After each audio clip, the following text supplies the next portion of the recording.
Good evening and welcome to the Council meeting. I'm Councillor Gerard Hargreaves and I'm the Mayor. And following the easing of the COVID restriction earlier this week, members will note that the Perspex screens have now been removed. Hurrah! However, owing to the number of apologies for absence received, we have been able to retain social distancing in the chamber for this meeting. And I would ask members to continue to wear face masks when not speaking and remain seated when they are speaking. Members are well aware that in June 2017, 72 of our residents tragically lost their lives in the fire at Grenfell Tower. And I ask every member of the Council to pay our deepest respects and continuing respects in the conventional manner by marking this with 72 minutes silence now. Everybody please stand and join me.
I report with sadness the death in service of Maureen Humes, who worked as an initial contract advisor in the customer access team. Our thoughts are with her family and friends. Members will be aware that I announced at my re-election that I will be partnering again with Glassdoor Homelessness Charity for a second mayoral term, raising awareness and funds for the work that they do to support people who experience homelessness in our borough and across London. And I'm really pleased to announce that this year's Glassdoor Sleep Out is taking place on Friday the 1st of October. And I'm looking around the chamber at those gallant members who supported me last year at the Sleep Out, and I'll be reaching out to councillors again to see if any of you would join me at the Sleep Out in Duke of York Square. And those of you who can't join us physically may do so from their own garden or their own sort of suitable place, and those who can't do that may wish to support us by donating to this wonderful charity. So thank you, and I will be sending out more details. So I now ask the Chief Executive to report apologies for absence or lateness from this meeting. Chief Executive. We've received apologies for absence from Beryl Cox, Blakeman, Siren, Marshall, Mills, Nail, O'Connor, Palmer, Round and Will, and we've also received apologies for lateness from Councillor Thaxter. Councillor, is there any more apologies? Yes, David Lindsay. Okay, thank you. Thank you. Any other apologies? Thank you. So the minutes of the meeting of the Council held on the 23rd of June have been circulated. I shall take these as read unless anybody has a point to raise.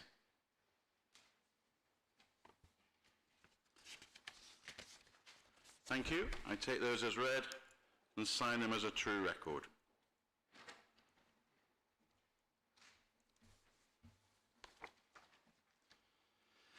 This evening we have set aside up to an hour to hear contributions from members of the Youth Council.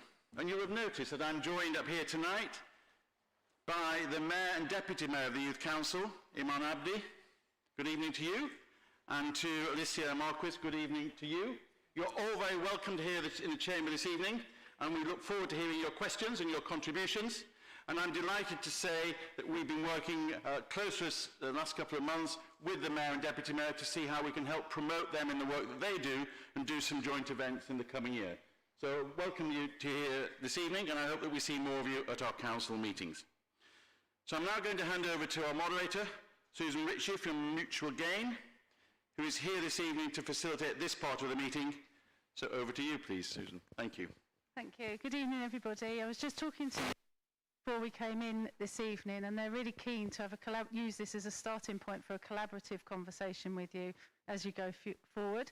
So without further ado, I'm going to introduce Taif Rahman, who's going to ask the first question. Hello, my name is Taif. I'm the Youth MP for the Royal Borough of Kensington and Chelsea. Firstly, I'd like to thank you all for allowing the Youth Council to have the opportunity to ask questions on behalf of the young people of RBKC. So my question is to do with the quality of housing across the borough. So it is clear that there are disparities across the borough with the quality of housing, and my question is, what are your plans to improve the state of housing across the borough?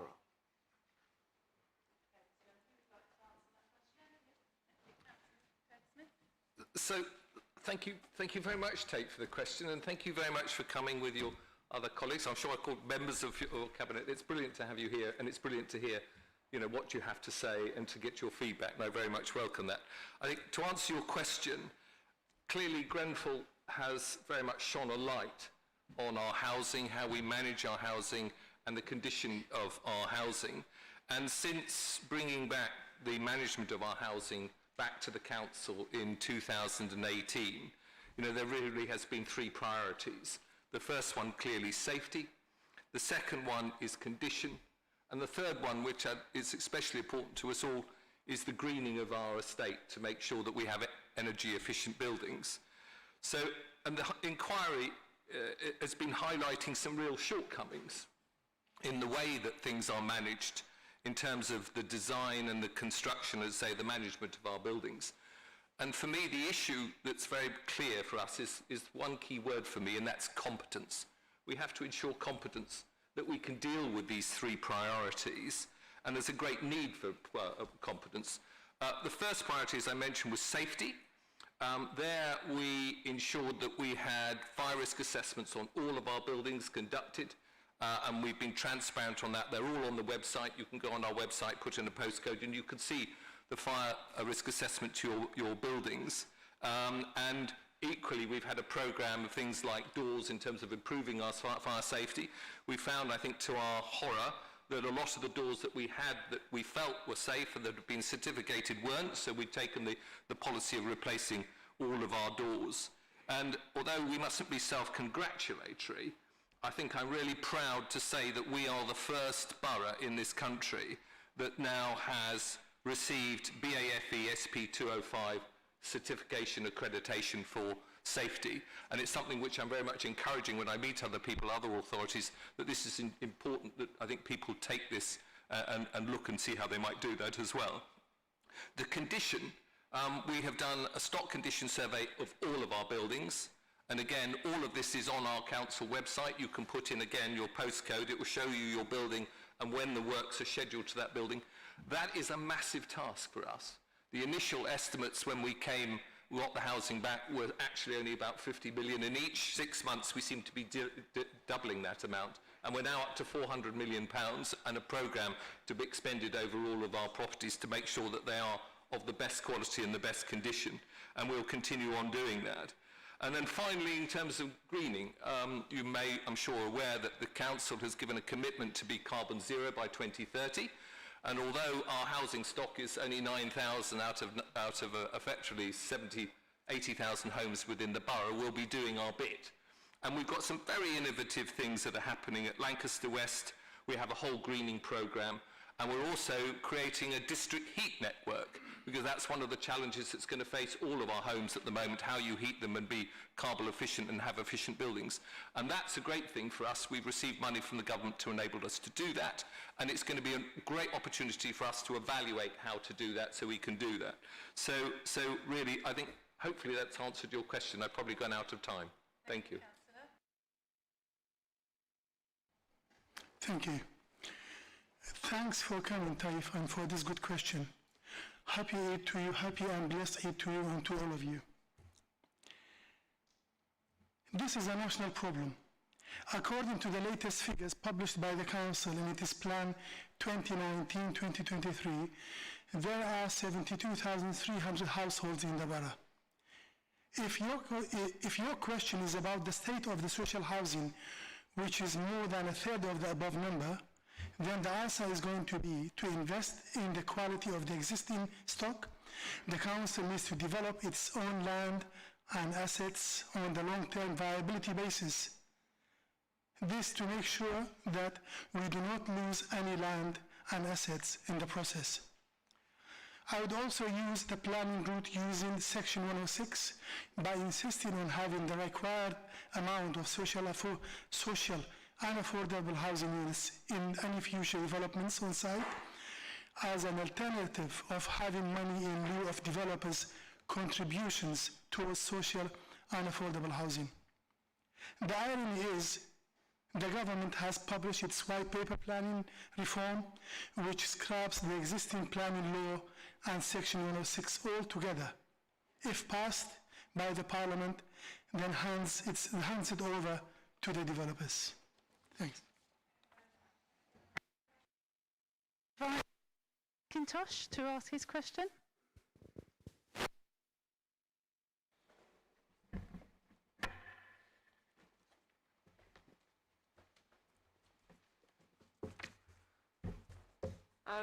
My name's Jemiah, and I would like to ask this question. Can you commission more creative workshops, such as focusing on art, music, dance, drama, and singing?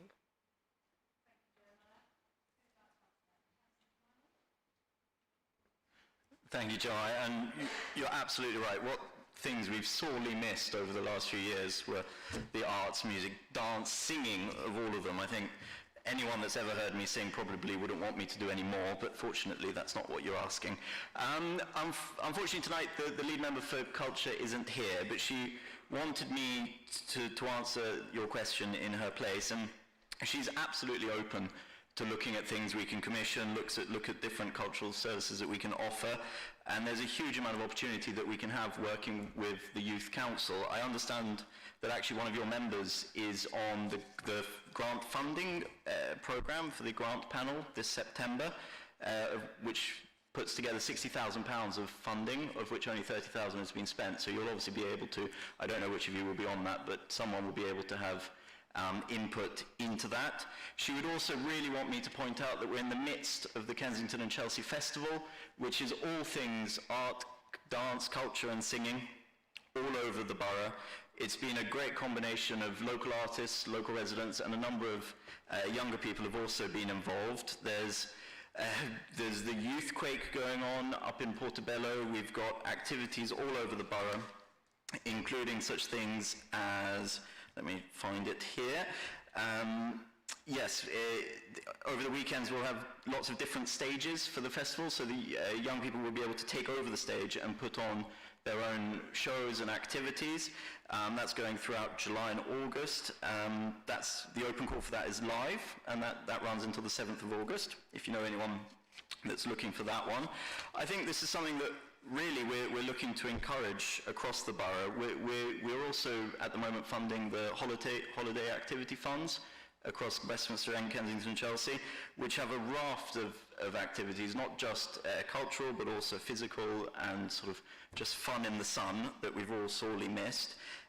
You might want to take a look at, we're also offering for the Black History activities, there's a new grants program that we're putting together as well, so there's funding available there. There's Rise Kids Kick, which is doing meditation, art, dance, movement, sports, gardening, non-traditional sports as well, a huge amount of activity across the borough, but as I say, I'm sure she'd be really happy to meet with you and see what else we might be able to put together. But it sounds like fun. Thank you. Can I invite Councillor Mason? Yeah, very good question, Jemiah. I read it when I read you wanted to focus on art, music, dance, drama and singing workshops, that you meant what you wanted to do, what your generation wanted to do, because we're the best room in the world and with all due respects to the councillors sitting in this chamber, we're not the best people to decide what you want. And when I used to operate youth projects back in the 90s, we sat round the table and said to them, what do you want to do?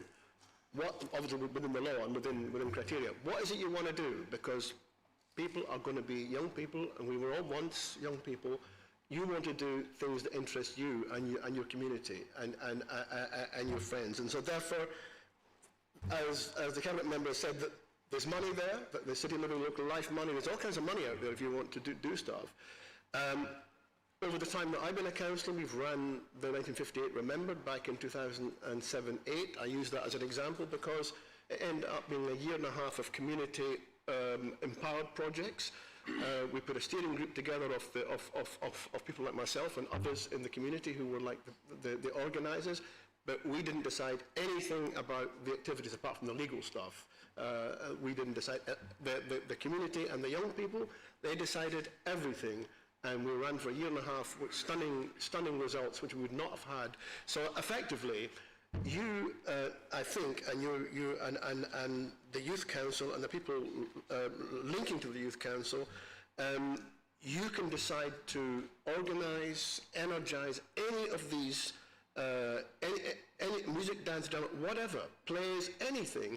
And I'm sure that the council and the City Living Local Life and local councils and other funders can fund that. There's venues and your energy and money, we can put it together. So I would put it back to you and say, what do you want to do? What do the people you represent want to do? Because if you're asking us to do it, you're going to get our version of what we think you should do, and we don't know better than you do. So give us some ideas, give the cabinet members some ideas. We'll hopefully do the funding and some of the organising. You come up with the ideas. It worked perfectly in the last 20 years, and I guess it's going to work because you wouldn't be here unless you had been elected by people who believed you could deliver. So get on and deliver. We'll do our bit, you do your bit. Pleased to hear that invitation, so thank you, Jeremiah. And can I ask Anastasia to come and ask his question?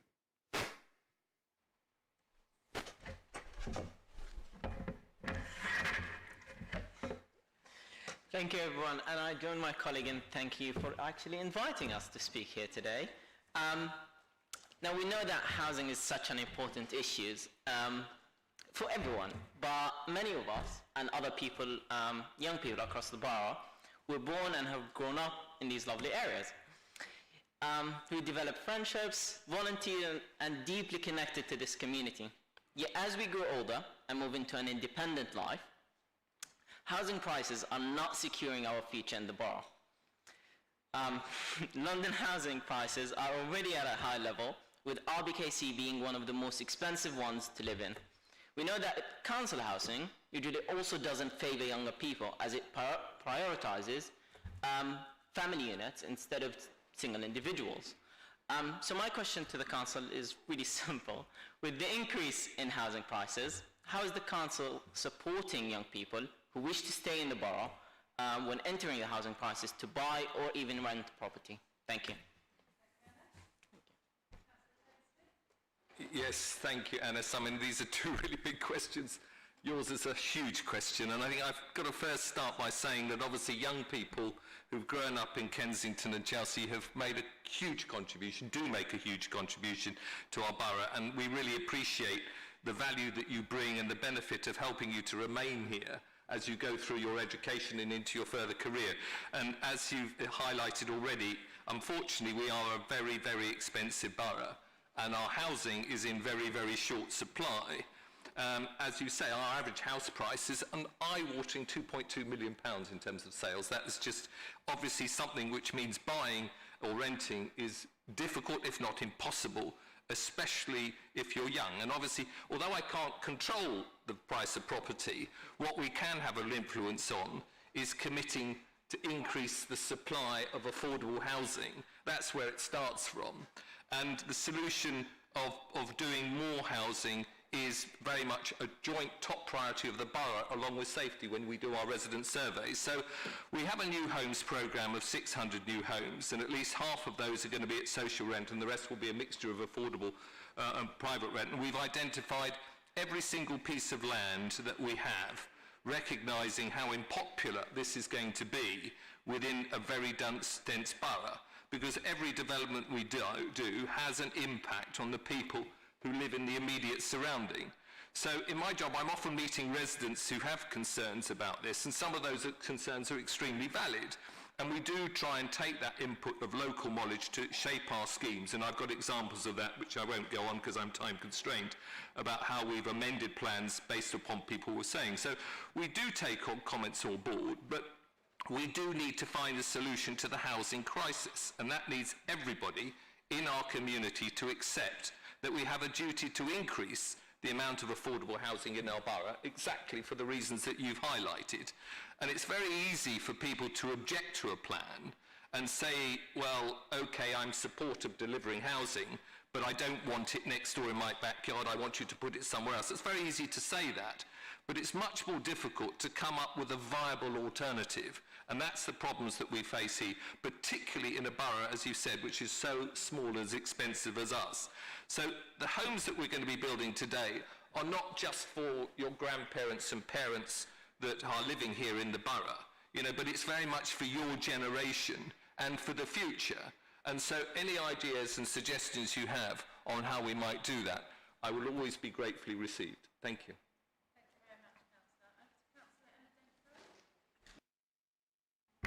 Thank you very much, and thank you for bringing this question, Anna. It's a really, really tough one, as you know, and I can tell by you smiling behind your mask, you know exactly what you're asking here. Yeah, prices have gone through the roof, as it were. I think it's worth remembering that this council has actually been complicit in forcing prices up by sitting on plots of land for many, many years and refusing to develop them. And we're working on a map right now of all the plots of land which may be available, which they're not really thinking about yet. So that's one aspect of it. It has been years and years and years of that, of not thinking about people on sort of just above lower incomes. As you know, you have to be in quite a low income to be eligible for council housing. If you're lucky to get it, you're very, very, very lucky these days. And either that or you had to be financially blessed to buy a £2.2 million home.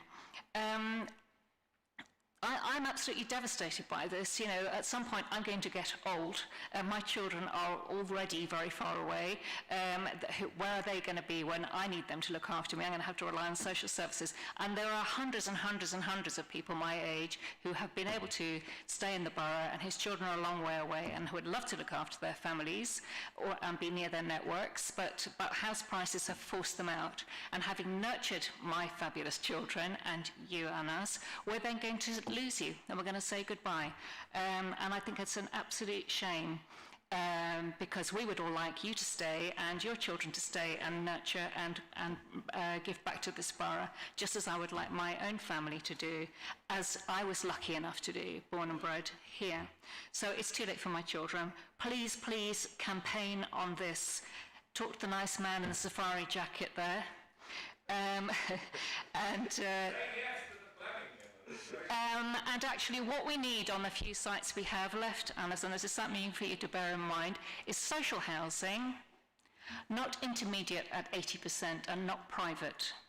And it's very unfair for Councillor Taylor-Smith to say that everybody are NIMBYs, and that's very insulting. We want social housing. What we don't need are people coming in from outside to take over the few plots of land that we have left. So please campaign on this. Bless you. Thank you.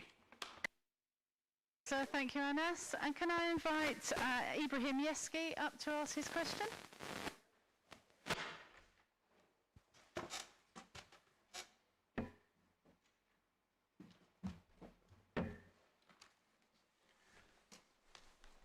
Good evening, everyone.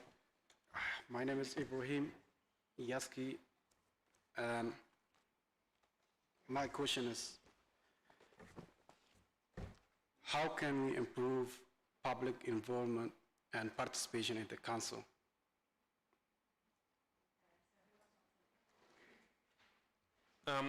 First of all, thank you, Ibrahim, for coming. I think this is the first time I've ever felt old in the council chamber, and I hope it's not the last time either, at 25.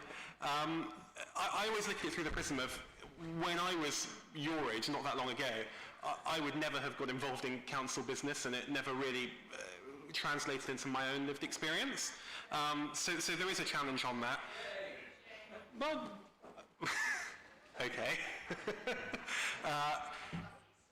Nevertheless, I think there are lots of things that we're doing to try and increase youth participation in the council. Hopefully this is a good example, but I know that we run public meetings on the Family Services Select Committee, and Councillor Evans, who chairs that, is always happy to hear from young people. We live stream some of our meetings now on YouTube. All of them now are publicised on social media, so hopefully we're trying to reach out through the channels that young people do access. We've got a citizens panel as well, which looks at kind of it's demographically weighted so that young adults are perfectly represented within the sample. We've got a young people's youth voice consultation at the moment that's live until the 22nd of August and is available online. So I think there is an awful lot of stuff happening, but I totally recognise that we need to do more. And there have been some good examples. One of the first things I did on the council was lead a working group in the review of youth services, and kind of go out into youth clubs and schools and things across the borough and try to hear from young people what they want. And I think that's something that across the piece we should be doing a lot more, not just when it relates to youth services, but also to other council business, so that we really are hearing from you on all the issues that matter.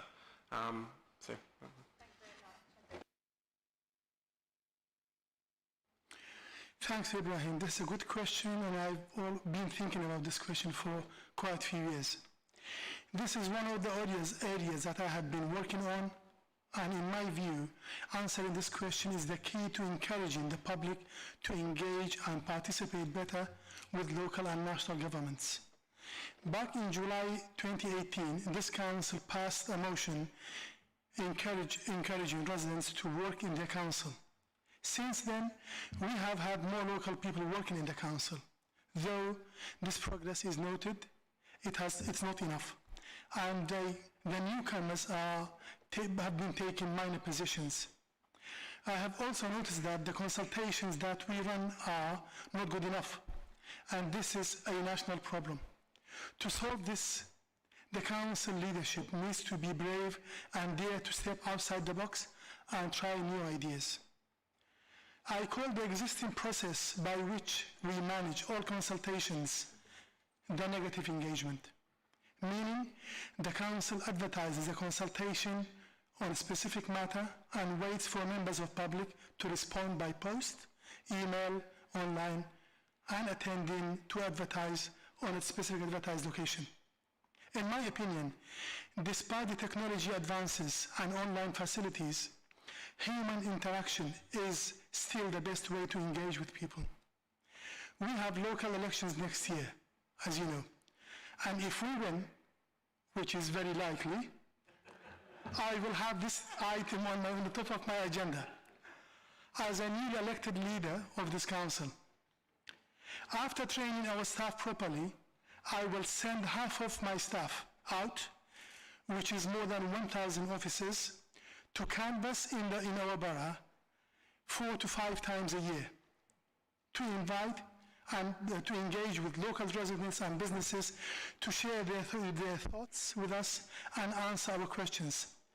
I will call the operation the Council's Positive Engagement, which I will give our officers a real chance to know the borough, the borough they are working in, and to meet their real bosses face to face on streets and on the doorsteps.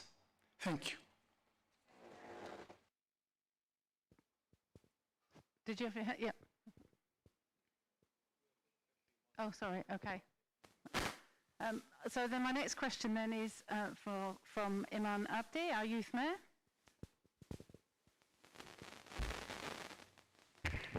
Good evening. As you guys know, my name is Iman Abdi, as it's on a nice little plaque here.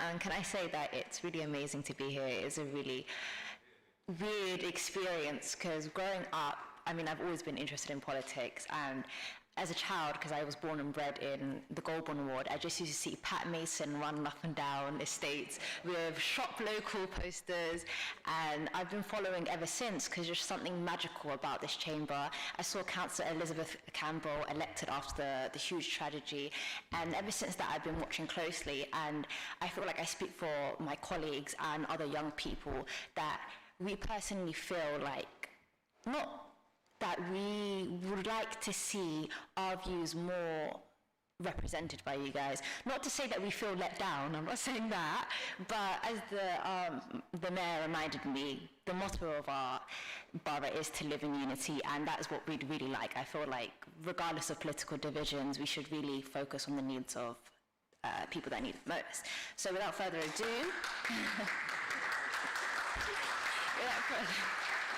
without further ado, obviously as youth mayor, I've been incredibly privileged to know about all about opportunities that you guys provide to young people. I know about your work experiences and the apprenticeships that you guys have created for people. But other young people haven't been as grateful as I am to know about that. So my question is, how will the council support those who do not want to continue formal education? What opportunities will be made available? Will there be more apprenticeships and more work experiences in various sectors? And will that be more broadcast towards young people? Because I know many people, many of my peers that I've asked do not know about any apprenticeships or other experiences that are projected. Thank you. Councillor Fawkes. Maybe, oh, it is. Hi, and thank you so much, and thank you all for coming. It's just fantastic to see you, Youth Council, here and see your energy and passion. And I'm really glad you've brought up the issue about employment and apprenticeships for young people, because we're incredibly conscious that COVID, and especially on top of Grenfell, has really hit the young people in this borough the hardest and really removed a lot of opportunities. And you've had a terrible last sort of 18 months with not being able to attend school and colleges. So we're very, very sensitive to the issue that we need to make sure that we can generate as many opportunities for you and make sure that you know about those opportunities. So we've got a much larger piece of work that we're currently I'm undertaking alongside Councillor Josh Rendell that we're not quite ready to reveal to you yet, but this is absolutely to help support young people in this borough. But I was just going to particularly talk about apprenticeships and work experiences that you've brought up today. And one of the things that is really depressing is that apprenticeships, there are actually quite a lot of apprenticeships for people for 24 and under at level 2, so for people who don't want higher level qualifications.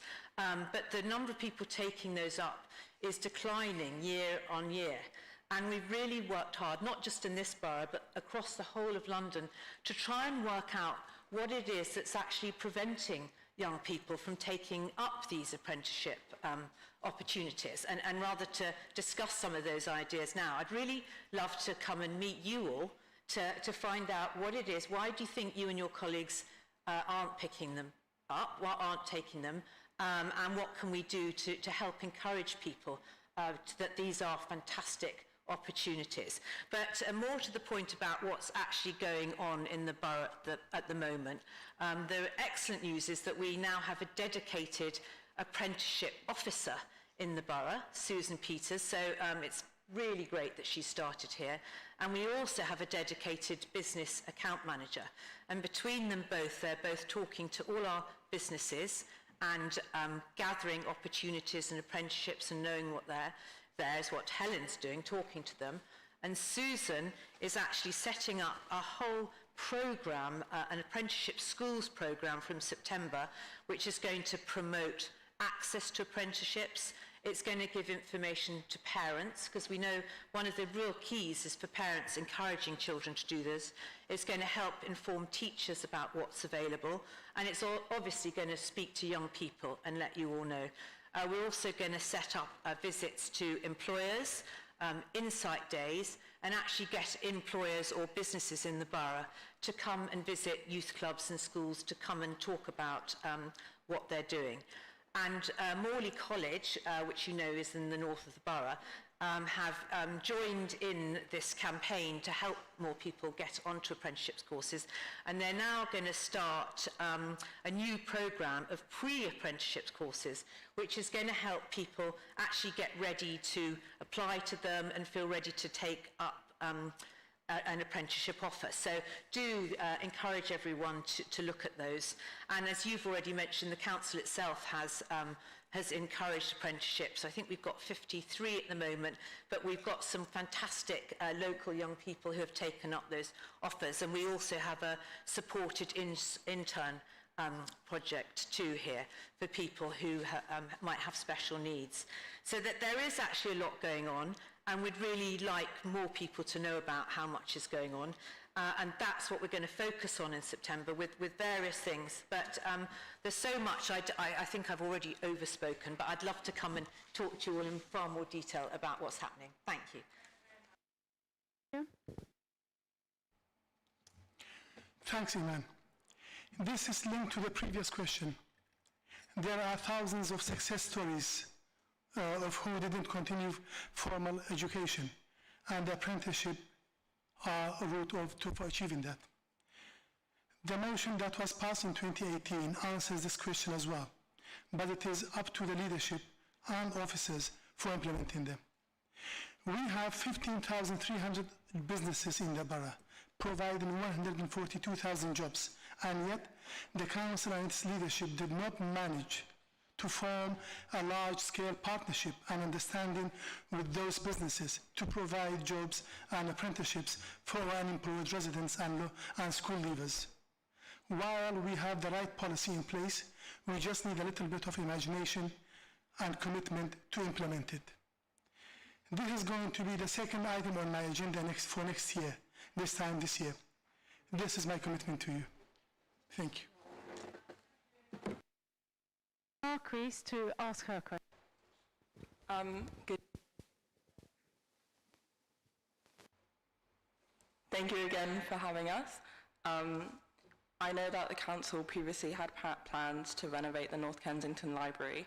However, I would like to reiterate that it is still lacking suitable study and safe spaces for young people, specifically there only being 3 computers and 1 desk in the children's section downstairs. This especially affected people taking public exams this year, such as myself, and those living in small and shared environments and could not sufficiently study in those environments. So I ask the council, are there any plans for improvement?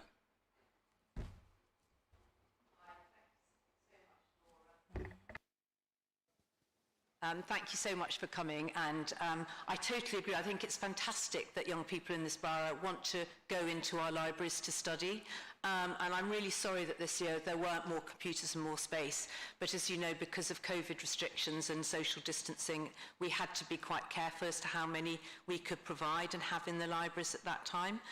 But with specifically to North Kensington Library. I don't know if you've been in there recently, but the refurbishment has just happened on the mezzanine floor. So that's all been smartened up, and there are more desks and floor spaces in there. We're working to put together a bid for a library of things, which I think will be quite exciting. And that's things other than books that people might want to hire from a library, which will be exciting thing to have in the library. And we're also looking at freeing up some space for an extra computer zone on the first floor. So I absolutely committed that we will have some more spaces for computers in the library. We realise they're really important, not just for your age, but actually for a lot of our elderly people who don't have digital access to come in and use our computers in those spaces. But always remember, if there aren't enough spaces in North Kensington Library, there are 6 libraries in the borough, and the largest one being here in Central Library, where there are more computers and things available. I'm delighted that we're working with the Youth Council on the High Streets for the Future Fund, which you probably know about creating an urban room in Notting Hill Gate. It's, I think you've brought forward a fantastic proposal for that. And once this room is developed, hopefully, with the GLA, that will be something maybe you will all decide to have a particular computer access area in there. So let's hope we can work on that together. But meanwhile, I'd like to share with you afterwards the various email addresses of our librarians and staff, because they'd love to hear from you and they'd love to hear more ideas from you as to what they could do. So thank you so much for coming. Thank you, Councillor Fawkes. Okay, Councillor Bakhtia. Thanks, Alicia. Good question. You are absolutely right about this. And yes, we have hundreds of children living in small and overcrowded homes in the borough. Not only that, 1 in 4 of them are children living in poverty. The council wanted to demolish the North Kensington Library to build a much smaller one and give a large part of it to a private school. Thanks to the fantastic local campaigners and Labour councillors who managed to save the library and North Kensington College, which was sold by the council. The country is going through one of the toughest financial challenges now, which will last for years to come. Our priorities should, as always, remain education, health, equal opportunities, and support for our youth. There are many community centres in the borough. We should explore the possibility of using them as quiet places for you all at certain times of the week and the day. Thank you. I'm going to move back to the Youth Mayor, Imran Abdi, to ask her next question.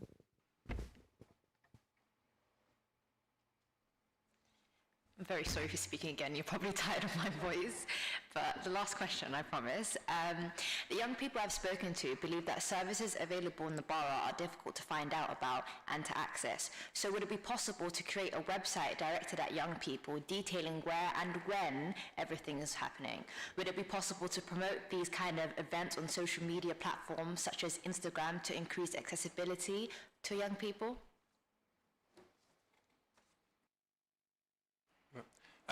Thanks, Iman, for that question, and it's always refreshing to hear a new voice in the chamber, actually. The council has been working with Young KNC and the Young Westminster Foundation, who have launched a by-borough website for young people and their parents that promotes the youth offer across both boroughs, especially over the summer holidays. That's ourcity.org.uk, which you probably know about. And this website includes the council commissioned offer, the Young KNC and the Young Westminster Foundation offers as well. And so there is a lot of information there. We've been doing an awful lot to try and promote things on social media more. I know from my own portfolio that we're starting to use things like targeted ads on Instagram to try and reach people more, and on Facebook and Snapchat and all of these kinds of things. And I think that's something we need to do a lot more of too, because I recognise that things need to be a bit quicker. I think people are more time poor perhaps than they were in the past, and we need to make it really easy and accessible and do it on the channels that they regularly use. Councillor Bakhtia? Yeah, last one is you. Last one is you. No. I'll do this. I was going to answer this one. Yeah. Okay. Yeah. You've done a lot of speaking though. So we have to do the last two because I haven't prepared the last one. Don't worry. So Imam, two is not too many questions, and I go back to the point I made in the second question.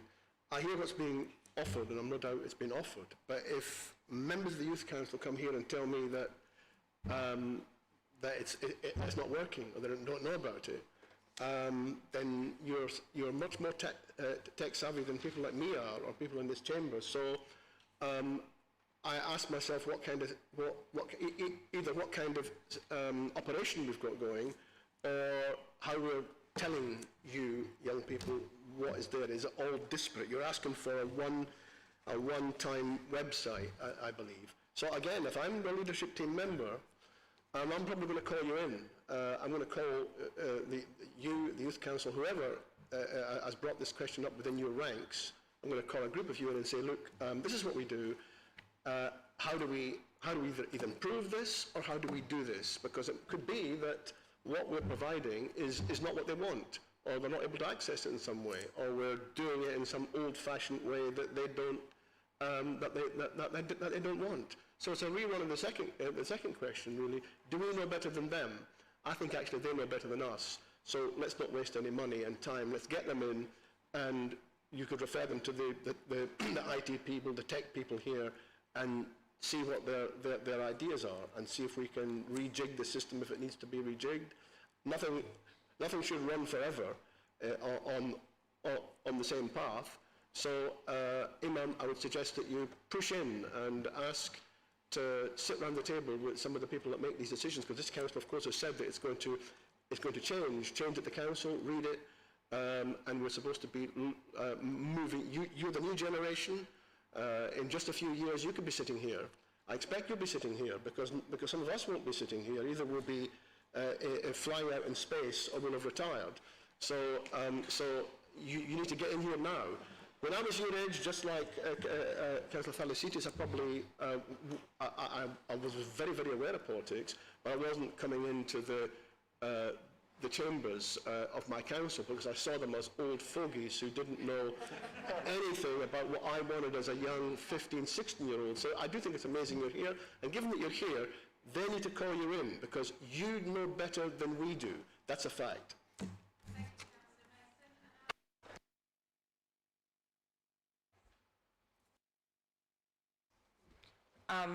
Finally, what activities are there for young people with a disability in the borough that are transitioning out of full-time care?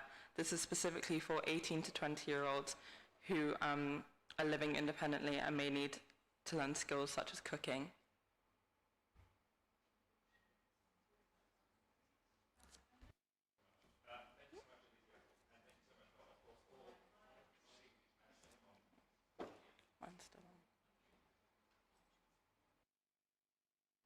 There we are. I'm sorry about that. We had a few technical difficulties there. But I'd like to thank you again for your question, and obviously to all members of the Youth Council that came in and spoke to us this evening. I think it's been absolutely brilliant. And I guess echoing Councillor Mason's point, can't wait to welcome you all when you're elected one day to these benches. Well, no doubt you'll be coming up with other amazing ideas and questions and to really hold us to account to. So really good question, Alicia. Thank you so much. So we do have a special educational needs and disabilities website, and anyone can access that by typing into Google RBKC local offer.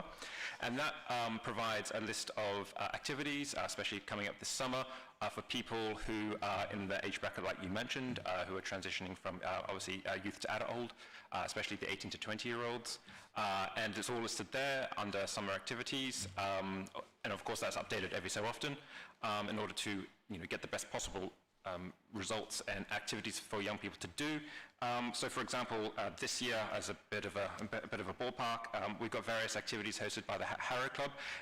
Obviously, they're assisting people, obviously, not just in the SEND space, but all people, but anyone else who's most welcome to attend, who's under 25. The Canalside Activity Centre up in Dalgana Ward is also offering great activities.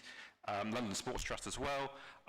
Imperial College, I know, in South Kensington is offering all these great things too. So all the services are there. I'm conscious that people may not know where to find them, but that's under the RBKC local offer plan on the website. And we're really, really keen to obviously welcome as many people as possible. But again, just reiterating my great thanks to you all. I know I've met some of you a few times, and in the past year.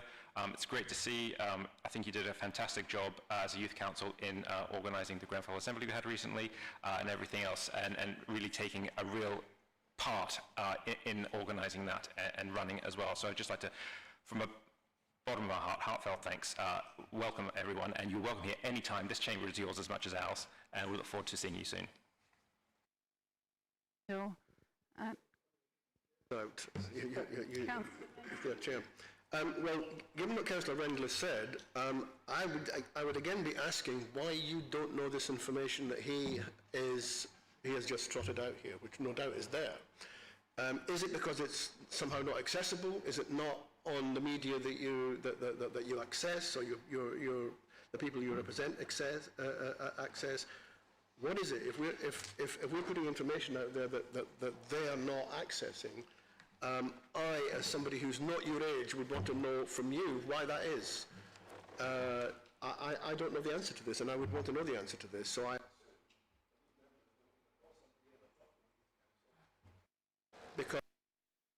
want to know why my information is not getting to them, because it's not just the youth council here. They're saying what they're saying here, presumably to their membership. You're saying this to other people. Pardon? I'm sure if she wants to say something, she will say it. Yeah, she will say it. She's been elected to the youth council. She's going to say what she wants to say. I'll give way.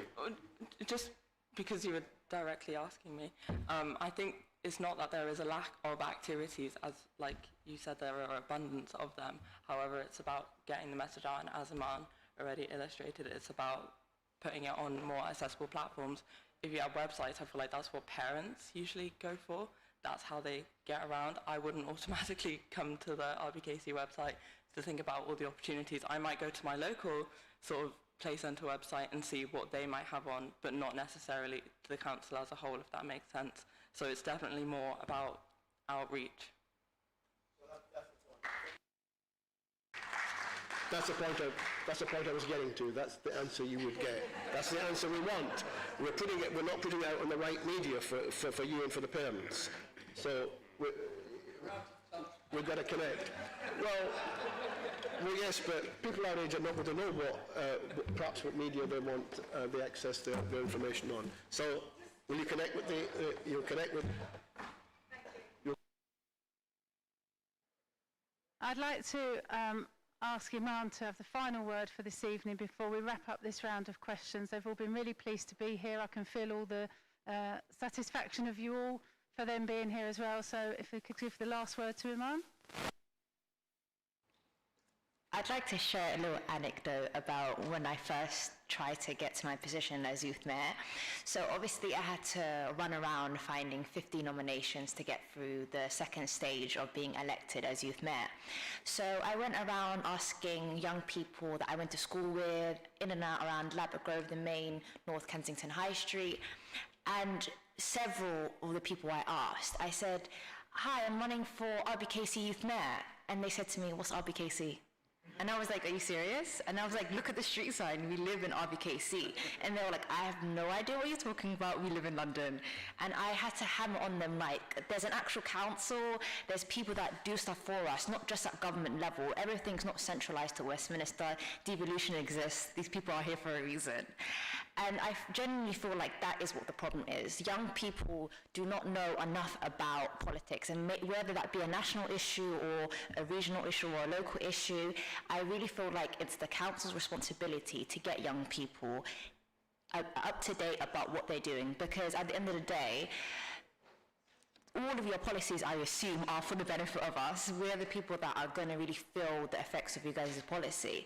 So I would really, really strongly advise you to please listen to my council and I. And it's not a dictatorship, we were elected. So I really would please for you guys to listen to us, because we are asking our young people what they would like. And, you know, just here and there, what you feel like you need help from, as Pat Mason has hammered on about you guys being out of date. I wouldn't put it as rudely as that, but yeah, so please, we are here, we're at you guys' disposal, and vice versa. If you want to ask us questions, we're always here for you guys. We're at our three little hubs spread across the borough. And yeah, thank you for answering our questions today.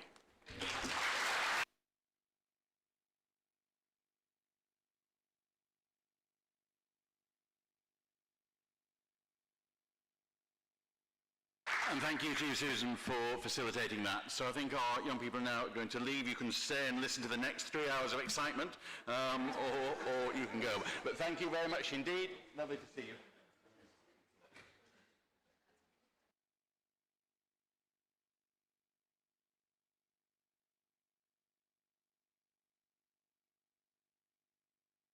And I was really refreshed by that. I don't know about you, but I think those issues there were very, very relevant issues and ones that we ought to be listening to. So thank you again to that. So we now move to item number 5, petitions. Do members have any petitions to present? Councillor Jackson, I think you wish to present a petition. Thank you, Mr. Mayor. I will be reading 2 petitions on behalf of the local residents. objecting to the proposed Cheney scheme.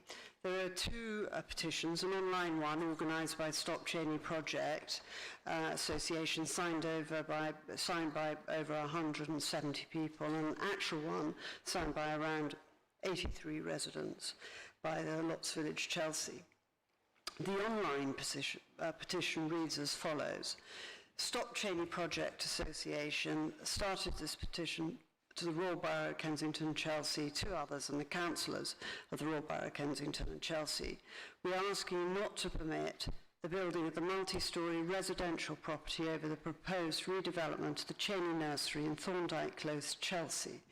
We stress we have no objection to the redevelopment of the nursery itself or to its providing an improved children's services.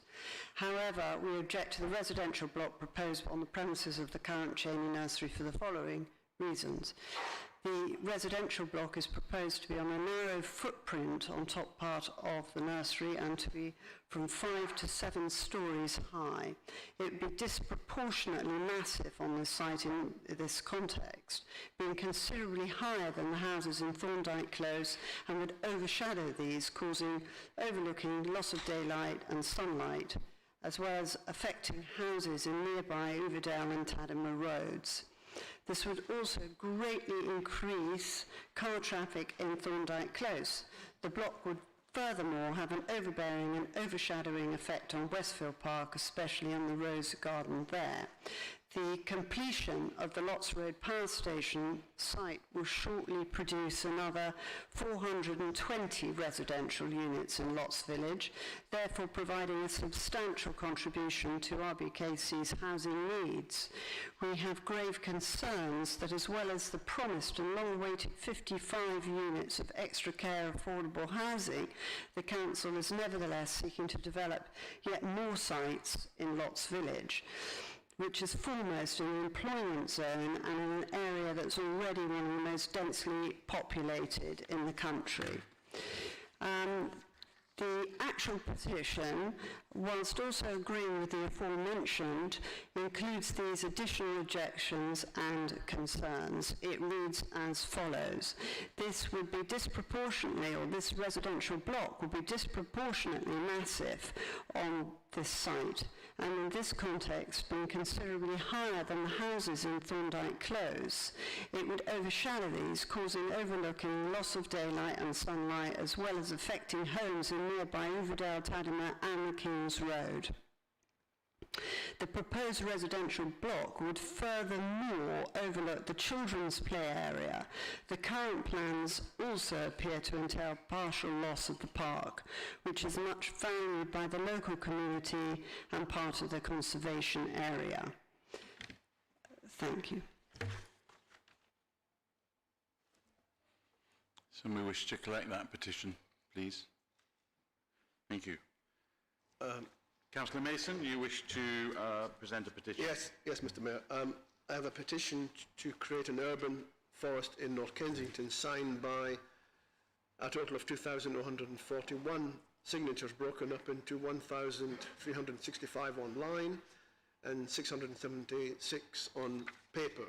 And the petition reads, in the heart of North Kensington, Warnington Green was once an urban forest with more than 300 trees, a lovely park teeming with birds and abundant wildlife. Through mismanagement and the poor planning involved in the development of Portobello Square, our green lung has been lost. Today, only 64 mature trees still stand, and 45 of those are on death row. The loss of these trees is devastating to an area with already high levels of air pollution, deprivation, and health inequality. We estimate the capital asset value of trees lost to be a staggering 20 million. We call on the Royal Borough of Kensington and Chelsea to take the following actions to restore and protect an urban forest in North Kensington: to plant hundreds of trees in Goulburn Ward focused around Warnington Green, to urgently halt the felling of any further mature trees as part of the Portobello Square development, to seek recompense from the developer, Catalyst, to the value of lost trees plus 10%, as well as cost of maintenance, and to work with us to co-design a beautiful and sustainable urban forest in North Kensington. And they draw attention to a supporting document that they submitted with the petition that can be found online, and that is the petition, Mr. Mayor. Thank you very much. I wish to collect that. Thank you. Item 6, and I now call upon the leader to address this meeting and Councillor Bakhtiar to respond. Councillor Campbell. Thank you, Mr. Mayor. I'd just like to say, wasn't it great having Iman and Alicia and the other young people here? And I'm sure the leadership team will take up that kind of invitation because they've got lots to offer and lots of ideas. So it was great. Thank you. As you know, Mr. Mayor, last month's Monday evening, our borough was hit with extreme flash floods, causing devastation to homes and businesses. A month's worth of rain fell in a space of hours, and an unfathomable amount of water overwhelmed our streets and drainage system. We were extremely fortunate that no one was badly injured or died, given the devastating scenes that we've all seen in Germany, and actually our thoughts are with all those who are affected in Germany. However, once again, here in Kensington and Chelsea, it has also been an extremely difficult time for our community. But as always, we've seen people, strong community spirit and togetherness as they've rallied round to support one another. Our staff immediately got to work checking on our most vulnerable residents and finding safe accommodation for about 220 people displaced from their homes. We opened the Curve as an emergency respite centre, a place for all residents to seek help, advice and financial support. Our COVID-19 hub sprang into action, ensuring residents were able to access vital support and medication. And at the same time, we reached out to businesses across the borough to understand the losses they faced and to offer support, be they our own commercial tenants or otherwise. Together with other leadership team members, I visited residents and businesses alike who are suffering devastation. It's important to hear directly and learn what's happening on the ground, whether on the night at the Henry Dickens Centre, or the Curve, or the following day in Portobello Road. We need to ensure our responses delivered what people actually needed and wanted. And our most recent civil resilience training for all councillors meant that we were prepared and we were ready to respond. Councillors from both parties, all three parties, worked together to make sure that the vulnerable residents who they knew were safe, all residents in need were found accommodation, and emergency work was done to make our streets safe. Mr. Mayor, there's still a lot more to do, and our clean-up operation continues. The extent of the damage is being assessed in each home, and we're doing all we can to get residents to, we're doing all we can to help residents, work with them to help them get through this and get them back into their homes as quickly as possible. Where the damage will take longer to repair, we'll make sure our residents are supported until they can go home. We continue to work with the local registered providers to offer support to their tenants and leaseholders, as well as for our own. The deluge may have just been for one night, but our support was not. In our commercial properties, we're working with businesses to help clear up and deal with insurance claims so they can get going and trade again. Staff have also been there to offer advice to the wider business community about clearing up waste and, again, insurance policies and how one claims through them. Despite challenges caused by flooding in some of our buildings, our schools have already done an amazing job of making sure that their children, who've already had a whole year of disrupted education, continue to learn. One of our day centres and one of our youth centres was affected, and a couple of our libraries had to close. But I'm pleased to say that our books and archives have escaped damage. Kensington Central Library is now reopened, and we hope to reopen North Kensington Library as soon as possible. I've written today to Thames Water requesting an urgent meeting to discuss why their drainage systems appeared to fail our residents and businesses that night. I know they have commissioned an independent review into what has happened, which, I welcome. I've also insisted we play a full part in that review, determined to ensure that residents do not suffer similar incidents in future. And I just want to end by saying a huge thank you to our community groups, to our food banks, and of course our own staff, who all stepped up and demonstrated just how resilient they are. And Very briefly, as this is the last meeting of the Council before the summer, I'd like us all to go out and support our businesses. You know, check out what's going on in the borough, the amazing Kensington and Chelsea festival which is going on, and check out our Summer of Love campaign, which celebrates all that the borough has to offer and all the amazing events and activity which are going on from now through to September. And the last thing I'd like to say is I hope you all have a really good summer and you manage to stay safe as well as enjoying yourself. Thank you. Councillor Bhatia. Thank you, Mr. Mayor. Today is the second day of Eid al-Adha, which starts a day after Hajj pilgrimage completion. And it is the second festival celebration for Muslims around the world, which consists of 4-day celebrations and family gatherings.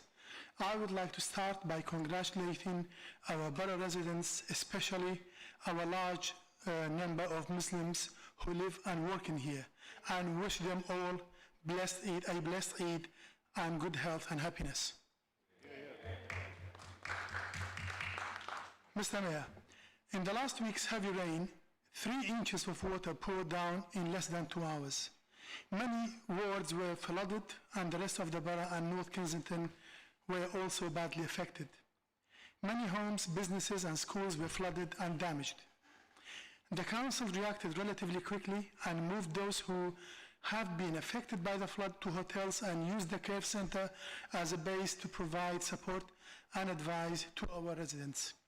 The RBKC emergency WhatsApp group that was created and managed by our officers proved to be an effective tool.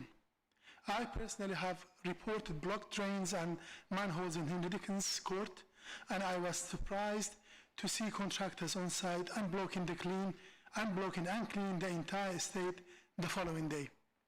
I would like to thank the officers who are managing the RBKC's emergency WhatsApp group for referring the case and for other officers for taking a prompt action.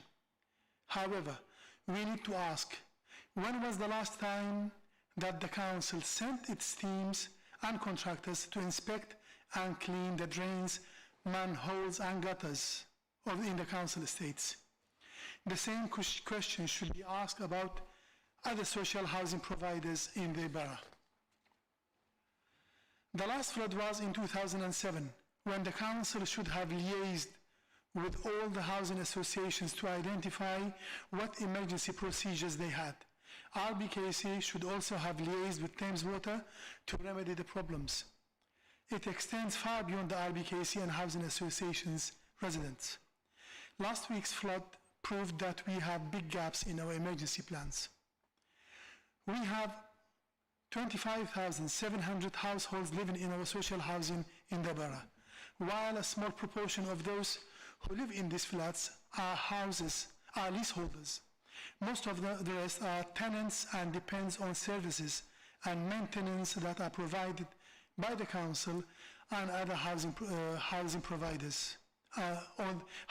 Providers have their own. I am aware that our housing department is going to invest a large amount of money in renovating our housing stock in the borough. But basic maintenance, including regular gutter and drain system inspections and cleaning and associated dumps, has been disregarded. The other problem that was noted during the emergency was that the other housing providers did not have an emergency plan. We need to work on that from now on and require all organizations and housing associations who provide social and affordable housing in the borough to work with the council to adopt or form an emergency plan. In that plan, we must see quick actions and clear contact details for liaison officers to be contacted in an emergency case. We need to act very quickly as the weather patterns are changing rapidly and becomes more difficult to predict. We have seen the damage that was caused by flood and storm in the country, in Europe, and the rest of the world. Mr. Mayor, we as ward councillors have been contacted by our residents asking for help and advice. We went out to see and assess the damages. We are aware that many properties were damaged and houses that we are aware that properties were damaged and house contents, flooring, carpets and furniture had been stripped away by the tenants.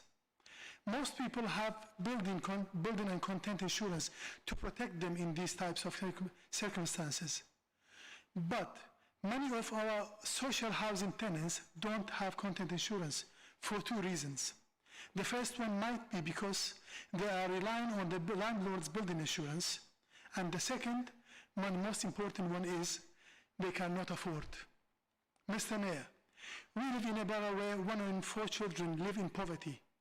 Whilst many of our well-off residents could pay few £100 on one night out, hundreds of our residents in the north cannot do that once a year. Therefore, I would like to ask the leadership to help our tenants and the housing association tenants whose contents were damaged because of the last week's flood to be compensated by giving them a grant to buy new furniture as well as redecorating their homes and lay new carpet and flooring. Thank you. Thank you. Thank you. Item 7, order of business. In accordance with standing orders, I rule that the order of business shall be as printed in the agenda. Item 8, reports from the leadership team. I call upon the leader to move the reception of the report and Councillor Taylor-Smith to second. Mayor. Thank you. Thank you. So I call the annual Treasury outturn report.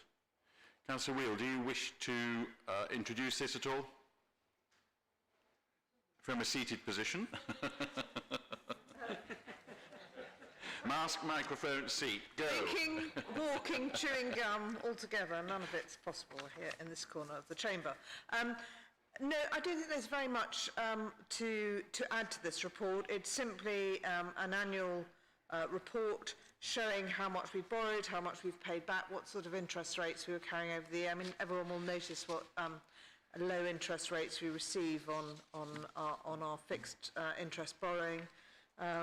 So there's not much more to add to that. It's really just for information, but happy to take any questions. Does any other member wish to speak on that? Thank you. And the Council is asked to note the report.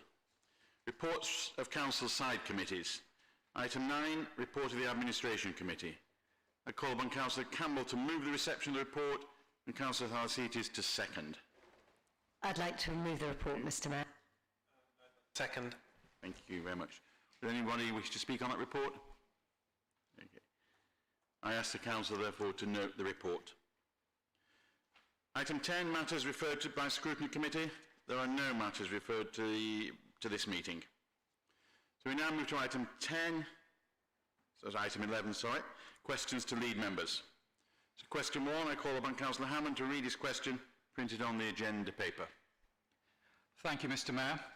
My question is to ask the lead member for Planning, Place and the Environment what measures the Council can take to encourage TfL to install step-free access at South Kensington Underground Station independently from their proposal for wider developments around the station. Councillor Thalasitis. Can I thank Councillor Hammond and his ward colleagues for their steadfast support for step-free access, which is shared by everybody on this side of the chamber and hopefully the entire chamber too. I think we all want to see step-free not only at the District and Circle lines but also at the Piccadilly line, and I'd like to note that in my answer. Speaking independently from any planning application, we will certainly consider all avenues to support step-free at the station. We will work across party lines with TfL, with the Mayor of London and government to deliver that however appropriate and necessary. And we will also explore any available capital or other kind of commitment that we can in order to get the ball rolling. Thank you. Councillor Hammond, do you wish to ask a supplementary? Thanks very much, Mr. Mayor, and I'm very grateful to my friend, the lead member, for his reply. Is he aware that while South Kensington residents strongly do oppose the recent planning application for around station developments, they do strongly support step-free? And is he aware that the step-free project, as proposed, the majority of it's part of the TfL's capacity upgrade proposal that received listed building consent in January 2018? And is he aware that the step-free element of the around station development is only a very small minority of that proposal, both by cost and by the amount of work required? And does he agree, therefore, that the step-free access should be prioritised at what was TfL's 16th busiest station before the pandemic? I think in there, there was a question, so... There was indeed, and I am aware on all counts, Councillor Hammond. We certainly note all of your comments, and we are totally, as I say, committed to delivering step-free at the station. It should not, it should be able to happen independently of any planning application. However that's determined, our commitment to step-free, I met some of the residents running the South Kensington campaign groups in Councillor Hammond's ward only this week, and heard again from them just how much they do support step-free at the station, so I'm very much aware of that. And I'm also delighted that our institutions and our museums and our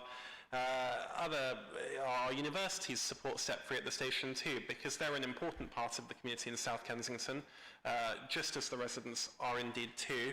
And likewise, I was at one of the museums this morning, and again, it was obvious to me the need for step-free to animate that whole area even more once we emerge from the pandemic.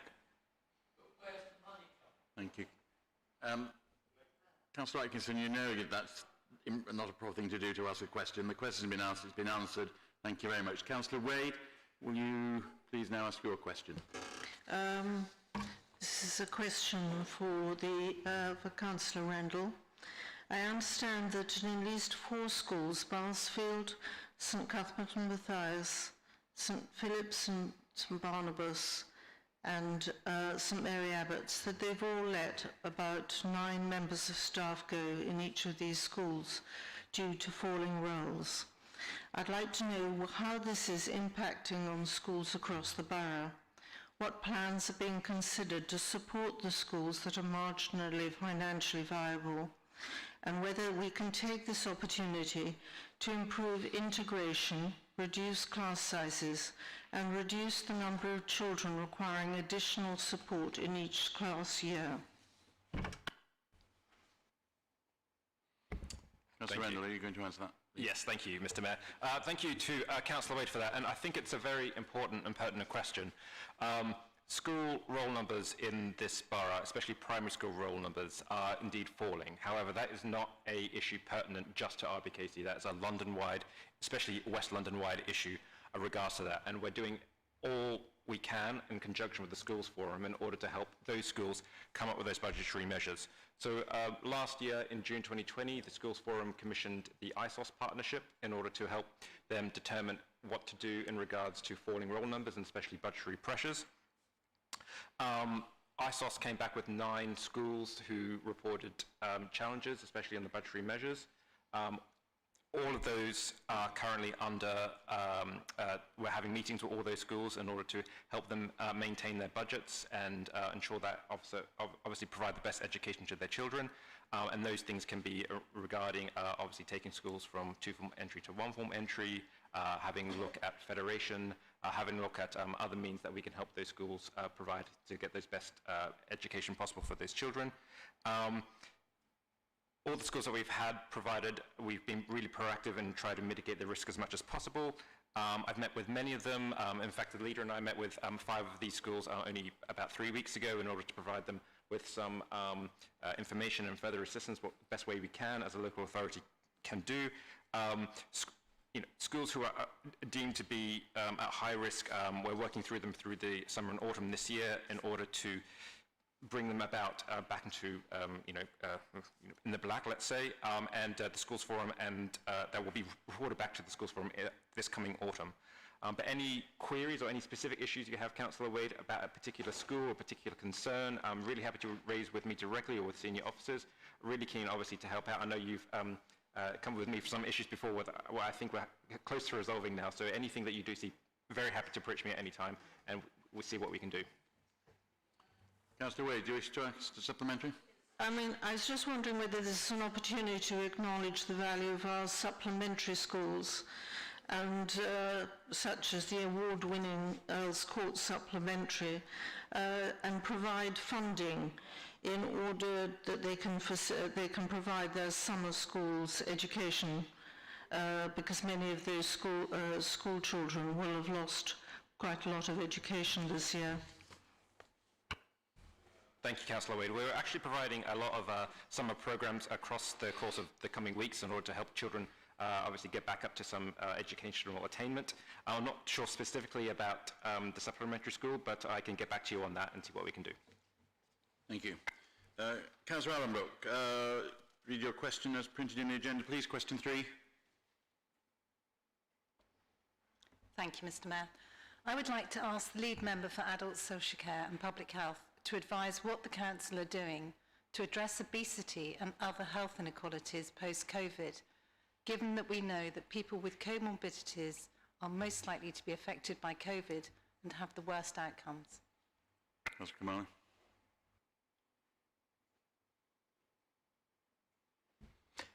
Kamali. Thank you for the question, and that's absolutely right. Last summer, the public health teams went through the data regarding all the deaths, unfortunately, that we did have within the borough, 89% of which had underlying health conditions, and whilst we're not going to be able to eradicate all health conditions, as obviously many of them are age-related, some of those that we can work on do include obesity. Most recently, there's been a report from the Intensive Care National Audit and Research Centre that shows from the hospital admissions of last year, 7.7% of the patients in intensive care units were morbidly obese, compared with only 2.9% of the general population once you adjust for age and sex. And our work throughout COVID has highlighted various public health data sets which we've explored further. One of these, which I find particularly troubling, is that our children aged 4 to 5 are below the English average for obesity and being overweight, but by the time they are 10 years old, they are above the English average. And we really have to go deep into those figures and understand exactly what is going on in those very short few years. Thank you, former member for Kensington. Could we let Councillor Kamali answer the question, please, and stop interrupting as usual? He's answering the question he's been asked. Could you please allow him to answer it? Thank you. Councillor Kamali, please carry on. If we return away from the open mic portion of the evening, I'd like to also say that the public health team have immediately stepped forward. They've put £4 million into the recovery fund. We've immediately gone out and asked our residents, exactly in the way that Councillor Mason would want us to, going on Instagram, Twitter and Snapchat and other technological social media websites. And we've asked exactly what people want to do, because there's no point us telling them what exercise they should do. We should ask them what they're willing to do. And top of that list came table tennis. So in fact, we're going to be going out to purchase some table tennis sets, something I don't think any of us would have expected would have been this, a potential solution. On top of that,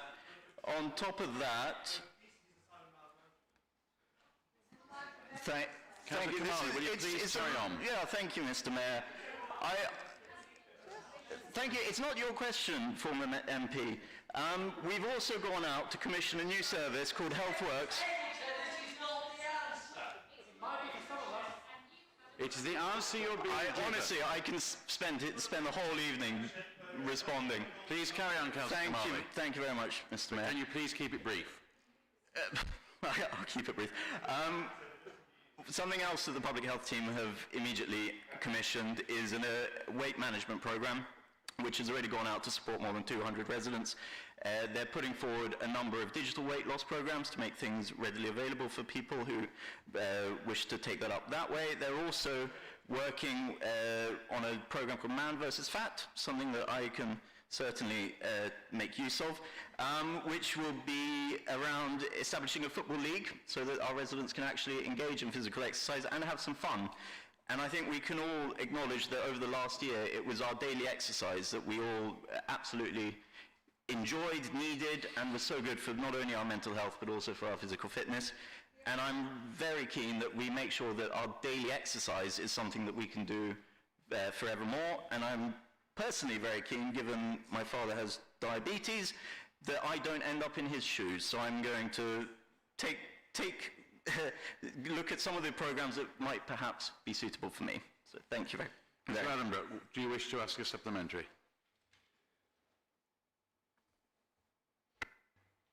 No, thank you, Mr Mayor. Thank you. Question 4, Councillor Bennett has withdrawn his question which was printed on the agenda. I will call on Councillor Lindsay to read the new question 4 which was circulated after the agenda was dispatched. Councillor Lindsay. Mr Mayor, many residents across the borough were badly affected by the flash floods on Monday the 12th of July. Water and sewage are, as I understand it, the responsibility of Thames Water. However, as a North Kensington resident, I have not seen or heard from them since the flood. Can the lead member please confirm that responsibility for water and sewage is Thames Water's? Second, please can you reassure the council and residents that the leadership has been in touch with Thames Water to discuss what they have done and are doing, both with regard helping those affected to sort out their homes and what plans there are to prevent this sort of occurrence in the future, including the insertion of flip valves in all houses and basements in prone to flooding areas. Thank you, Councillor Lindsay, for your question. As we've heard earlier, the leader has written to Thames Water requesting an urgent meeting with them and setting out our concerns with their role in the short time after the flood. I spent some time in North Kensington shortly after the flood too and spoke to residents and businesses who had been affected. It's clearly an enormous concern, and having only had a flood in the last 10 or 15 years in 2007, we need to make sure that we don't have another one for a very long time and that we're better protected and safeguarded in the future. So I can absolutely give the assurances that Councillor Lindsay looks for, and we will also be continuing to communicate with everybody who is affected and offering support to them over the next few weeks and months as they recover. Thank you. Councillor Lindsay, do you wish to ask a supplementary? Several major floods that have affected the borough in the last 15 or 20 or so years, maybe longer, some of which have been classified as 1 in 50, 1 in 100, or even less frequent than that. Too many such floods classified in that way is not really sustainable. And I wonder if you as the lead member can please raise this issue too with Thames Water.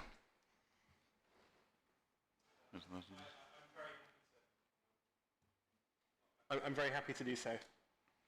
Thank you. We now move to matters of local concern, item 12. Does any member wish to raise a matter under Standing Order 11 and to speak for up to 2 minutes? Councillor Henderson. Yes, thank you, Mr Mayor. In light of the recent flooding across the borough and specifically in Portobello Road, can this council confirm that when they are liaising with Thames Water to make sure that the infrastructure assets are regularly maintained and to ensure that the proposed sustainable urban drainage system consultations for Portobello Court take place sooner rather than later? It's been said in some quarters, and allegedly by a lead member, that this is a one-off event, an act of God, or indeed the perfect storm. Nonetheless, these comments should not be used as an excuse for apathy. Research at Oxford University suggests that these once-in-a-lifetime events are increasing in frequency. We're sticking our heads in the sand if we do not believe that something on this scale, or indeed half the size of this scale, will happen again. In Portobello Road, market traders and residents have been telling us for some time that the quarterly gutter clearing has not taken place, and on the Monday night of the floods, a plumber from Watford actually cleared the detritus from the drains very quickly with a spade in Portobello Road, which allowed the water to flow away in 10 minutes, so well done to him. Global warming is a factor here, and can the lead member reassure councillors and residents that he will work directly with Thames Water and councillors in badly affected wards to ensure that sufficient sustainable flood mitigation measures are adhered to, and that regular maintenance such as gully cleaning happens on a regular and transparent basis? And can the schedule of maintenance please be posted on the council website in advance? Thank you. Thank you very much. Councillor Idris. Thank you, Mr Mayor.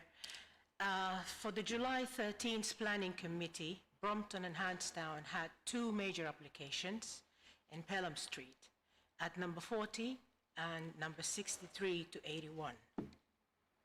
On Friday, July 9th, the report for 63 to 81 was withdrawn from the committee.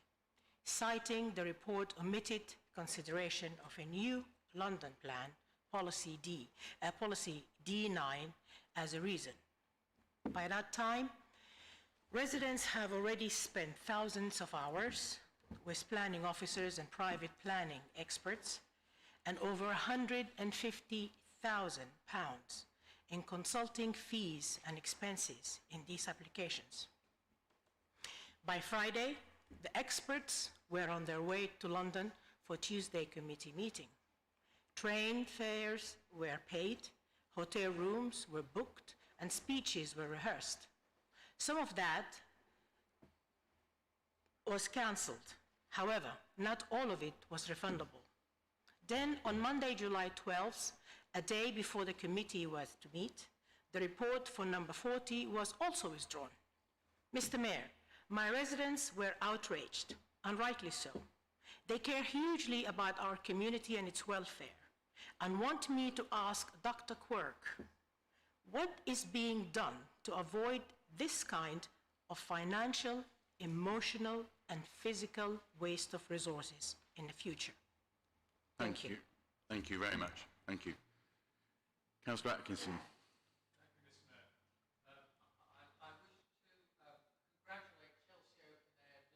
School in the Stanley Ward for its achieving an award for its work to identify gifted and talented children. And if one is allowed to ask a question in making this part of the agenda, I'd like to know which other schools and nurseries have achieved this award. Are you sure it's in Stanley Ward? I'm pretty certain. Okay. Yes, yes. In fact, could I invite you to come and visit it? I will do. I also have one in my ward as well. My point, I didn't expect to be heckled in a 2-minute speech. Please carry on. You can have an extra 10 seconds. Thank you, Mr. Mayor. I mean, this award is wonderfully balanced by the previous awards that the nursery school has achieved for working with young children with special educational needs and for taking many, many babes with physical and mental disabilities. I raise this, Mr. Mayor, for 2 reasons. One, because Chelsea Open Air is special and its finances are very precarious. I would say that the awards that it's been given indicate that this unique institution needs to be maintained. I would ask the Council to look again at the unfair funding of nursery schools. Now, this is something that applies across the nation, but this council has done very well in the past to support its nursery schools, and I'd ask them to continue to do so. And I would point out that most unfairly, nursery schools do not qualify for small schools additional funding, which is a bizarre exception. Secondly, I wish to beg this council and national government to once again recognise that, to use a turn of phrase, an investment in time yields 9.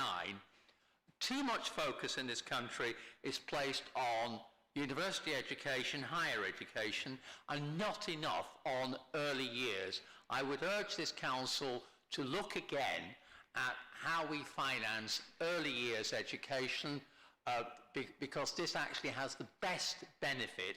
The money that is spent saves a huge amount of money and allows our children a very good start in life. Thank you, Mr. Mayor. Thank you very much. Thank you. Councillor Foulkes, and then Councillor Foulkes. Thank you very much, Mr. Mayor. We've talked a lot about the flooding this evening, and quite rightly so, because it was devastating, particularly for North Kensington and for the businesses there. So I just quickly, I've had a lot of colleagues ask me how the businesses fared and how they were doing. So I just thought I'd give a quick update as to what happened. As Councillor Campbell has already said, we both went down the Portobello Road the next day, and officers have been down there frequently. We've had direct contact with 27 businesses, and I know there are a lot more who have also suffered damages. As we know, the worst flooding was in basements where the water was coming up through the storm drains, and this meant it particularly affected restaurants who had their kitchens in the basement, or French patisserie who had a special oven to cook delicious croissants, which was completely ruined. So our thoughts are with all those businesses that were really, really badly affected, and particularly the new Italian restaurant there that had only been open for 3 months before their kitchen was completely destroyed. But and the same measure, I want to thank our officers who did a fantastic job at going down and knocking on doors and handing out an information sheet that I've had here and putting information up on the website incredibly quickly. There seems a really strong resilience among the business owners. All except for one has got business insurance, which was very gratifying to know that. Well, not gratifying is the wrong word, so it was just really reassuring, sorry is the word I'm looking for, that they did have the business insurance in place. And they've all been really supporting each other, and the residents have been supporting them. So thank you for that. Just a quick note of information for Councillor Henderson, which he actually was already informed of, that the gullies actually on Portobello Road are cleaned every 6 weeks and had actually been cleaned on July the 11th. And the detritus that was in the grills was detritus that had been washed up by the floods, which had to be cleaned. So just a note of correction on that one. And another note of correction actually is that North Kensington Library is actually open again now. So thank you very much. Thank you.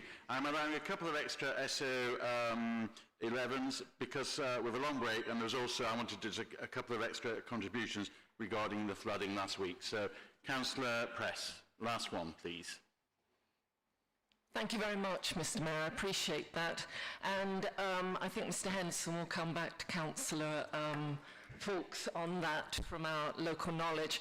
But I wanted to mention 2 other things which I think have to be mentioned now before September. I come here tonight not to defend at all Thames Water, but I did want to note the ease with which they came to Colville. Phoned them on the Tuesday and we met them Wednesday. The London level local authority liaison officer, the head of network protection team, customer service manager, and they had liaised with Westminster and have an event tent there, and they will be taking a stall in Portobello Market next week so they can answer questions there and take the flak, so which I think is a service we need to give to residents, and I would encourage Councillor Lindsay and others to perhaps contact them and get them down so that they can hear immediately from residents, although 3 of the residents that we took them to had been visited in the meantime by them. So although I think they hold responsibility, I think we can do some things at the ward level. What I wanted to raise as this extra XO11 is that as ever local knowledge was deeply helpful when we were going around on Tuesday and visiting, and particularly Elgin Crescent, which many of us know, the beautiful 5-storey Victorian homes, was quite badly affected, basements back and front from the overflow and from toilets inside the basements. And you probably know there's a very large green communal gardens at the back, and that for more than almost each year there has been small flooding from the communal garden, and it's no longer holding back that water and it's coming in. So although we have talked about SUDS, a sustainable underground drainage project around Portobello and around Portobello Court, which is council land, it's very little green at that area, and I would encourage our SUDS team, and will be, to be talking to residents with communal back gardens, massive green areas and garden squares, because I think we've got to give attention to that as well. Thank you. Thank you very much for all those issues raised. Item 13, motions. Members will see that we have 5 motions printed in the agenda. So I now call upon motion 1, and members will see that there has been an amendment submitted to this motion. Councillor Falsitis. Mr Mayor, I would ask the Council to suspend Standing Order 1911 to allow Councillor Evans to move and Councillor Adurian to second. Agreed? Thank you. I call on Councillor Evans formally to move the motion and Councillor Durian to second. Okay. Councillor Evans, do you wish to speak for up to 5 minutes? Yes, please. Good evening, Mr. Mayor, and Eid Adha Mubarak to both sides of the council and to our residents. There is no place in schools or in society for sexual assault or harassment. This can and has affected women and girls for far too long, and indeed can affect young boys as well.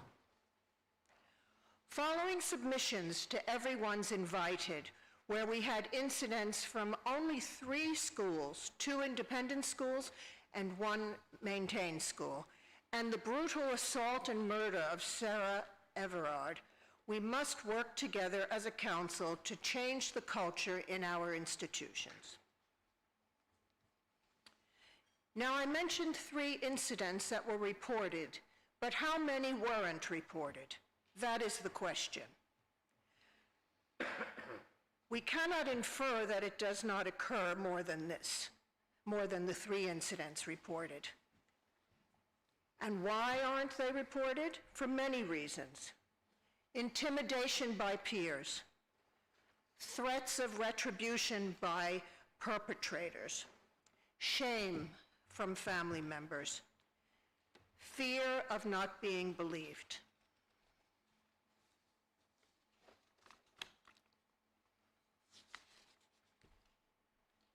There are other examples where sexual harassment or abuse can be overlooked. I would like to represent primary school students. These children, I should say, are often overlooked because they themselves cannot articulate what has happened to them, and they do not understand it, or the abuse has occurred by someone who is in a position of trust or authority. It could be a parent, it could be a neighbor, it could be a teacher, a member of the police or fire brigade, a medic or a nurse, a sports coach, building staff, even someone in charge of pets or other school activity, or a religious leader in the community. A child cannot process this because they believe these people are in positions of trust. And I know from several counselors have told me of their personal experience as children being traumatized, abused, and it has affected them for life. Sexual abuse or harassment can traumatize a victim forever. It can affect all aspects of their adult life. The council can support parents, schools, and youth service providers to improve education, culture, and awareness. We must be proactive to increase the profile of sexual education in our schools, to educate teachers and parents to recognize the signs of sexual abuse. We ask the lead member to write to the Secretary of State and assure RBK support for the new initiatives that are being addressed tonight in Parliament for the safety of women and girls. The Council will work with parents and schools, promote a cultural change and awareness. Our officers will work with the DFE, Department for Education, and the Home Office to support pupils and alumni. I call for the entire chamber to unite and declare a war on sexual harassment. This can affect you, your children, and your neighbors. So let's unite and activate together. Thank you. Thank you. Councillor Durian, you wish to speak? Thank you, Mr. Mayor. Just very briefly to follow on from what Councillor Evans was saying. First of all, thank you to Councillor Evans for presenting this motion. Mr. Mayor, even spending just a few minutes looking at some of the testimonies on the Everyone's Invited website almost makes you feel that you've stepped through the looking glass, so to speak, into some kind of alternative reality of misery. But the sad truth is that this is not some alternative reality, but the reality that people have experienced in their lives in modern Britain. So quite simply, I would urge colleagues across the chamber to vote for this motion. Thank you. Thank you very much. I shall now call on the amendment. Councillor Atkinson to formally move and Councillor Healy to second. Amendment. Thank you. Thank you, Mr. Mayor. I second. Thank you. Councillor Atkinson, to speak. Thank you, Mr. Mayor. I have no objection to anything that's been said, but it's actually a rather toothless resolution in its current form. I'm also aware that the emphasis on Sarah Everard is too easily. Yet again, we have a reference to a blonde middle-class woman, and this has been going on for a very, very long time. There is no reference in this resolution to the Smallman sisters, who happen to be dark and BAME. They got nothing like the publicity that happened. The Smallman sisters were innocently celebrating in a local park. But the point is that the police were not interested in investigating this case when it was first reported. And one of the main things that's missing from this resolution is any reference to the police. So much more needs to be done to challenge the unaware ethnic biases of the police and other institutions. As the father of daughters, I've always been aware of the risks inherent in encouraging my daughters to move around freely in public spaces. As a society, we still have so much more to do to encourage and support equal gender access to public spaces. This must become a real priority for all public institutions, including our own. And I have to, referring back to the case of the Smallman sisters and to other cases, the response of the Metropolitan Police to this important problem has been pathetic. However, as the father of sons, I know how much more still needs to be achieved.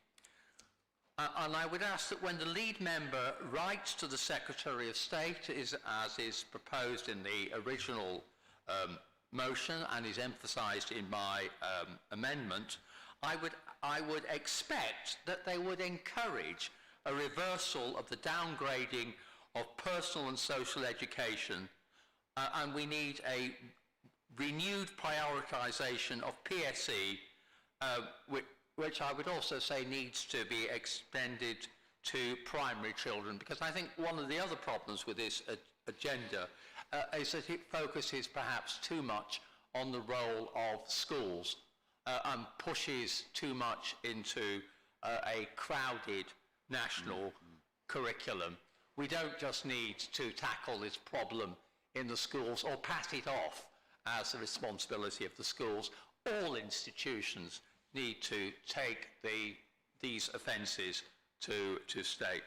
I'd also say that in looking at your resolution, we should encourage elected councillors to have a role in dealing with local schools, because some local schools have taken this issue seriously, others have not. And I really do think that elected councillors are here to provide a bridge between schools and the community and schools. So I would, as I put in the wording of this resolution, elected councillors, those of us here in this chamber, have a role to play in addressing this issue. Mr. Mayor, we don't need platitudes. We need this wealthy council to put real money into protecting and housing our vulnerable women and girls. please support our amendment to put teeth in what is otherwise a virtuous but rather bland resolution. Thank you, Mr. Mayor. Thank you very much. Councillor Healy, do you wish to speak? Yes, Mr. Mayor, thank you. As Councillor Evans mentioned, it's actually quite appropriate that we're discussing this today because the Home Secretary has just announced the government's response to public concern about violence to women and girls, which follows on from the Sarah Everard murder, the shocking reduction in rape prosecutions and disclosures about sexual harassment in schools. This amendment seeks to address that whole issue, not just the one. And what's been said today is that there's going to be radical reform and a new public awareness campaign to drive behaviour change. I think it should start in schools, where boys should be made to, or should be enabled to understand that females are equal citizens and should be treated as such. There's also going to be a 24-hour rape and sexual assault helpline and money dedicated to tackling violence in public places at night. But it doesn't go far enough. The money is far too low. Women's Aid, the organisation that pioneered women's refuges for women and children suffering domestic abuse, has responded to the announcement by saying this is not the same as a whole system response to women's experience of violence and abuse. They estimate that around £400 million is needed just to securely fund specialist women's domestic abuse services, which is, of course, only one aspect of the broad range of services that need to be done to address the problem of violence against women and girls. They describe the government's proposals as small and piecemeal. Victim supporters said only system-wide societal change will end violence against women and girls. Perhaps we need to remember what is happening to women and girls in this country to understand why it's important to have a whole system approach and not just a very narrow one. Jess Phillips MP read out in the Commons in March this year the names of 118 women and girls who'd been killed in the year to March 2020 where a man had been charged or convicted. Obviously that is an underestimate because no suspect has been identified in the other cases which we know are taking place. She also pointed out that we now offer more protection to statues than to women. In the year to end March 2020, 58,856 cases of rape were recorded by the police in England and Wales, equivalent to 161 rapes every day of the year. Despite that, there were only 2,102 prosecutions, a drop of 1/3 over the previous year. Meanwhile, the number of victims withdrawing from cases has risen from 42% in 2016 to 57% last year, which is perhaps an indication of the lack of trust that women who have been abused have in the police and the system that they face. The CPS budget fell by 28% in the decade from 2010, and their staff numbers dropped by 2,410 over the same period. So it's no wonder that the number of prosecutions has dropped. The Victims Commissioner, Dame Vera Bird, has described the level of prosecution to be so low that, quote, we are witnessing the decriminalisation of rape. These are very serious issues. They affect women and girls across more than just schools. And I trust that the whole Council will accept the amendment and pass this very important motion. Thank you. Thank you very much. Would any member wish to speak?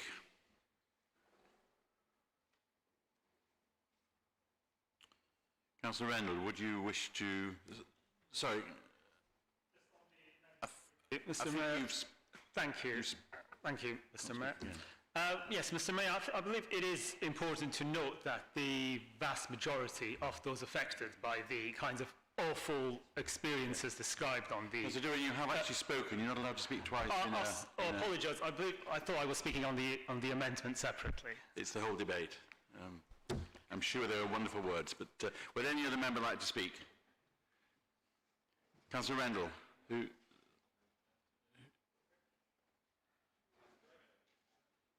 Councillor Smetlin, would you like to speak? Thank you. Right at the back there. Sorry, I didn't see you right at the back. Thank you. Hope not quite out of sight, not out of mind.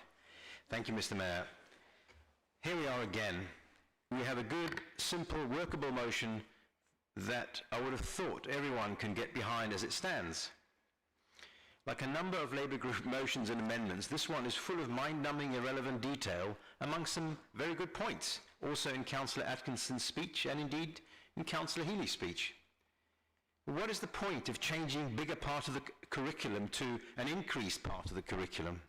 The difference is certainly too little for me to grasp in this context, at least.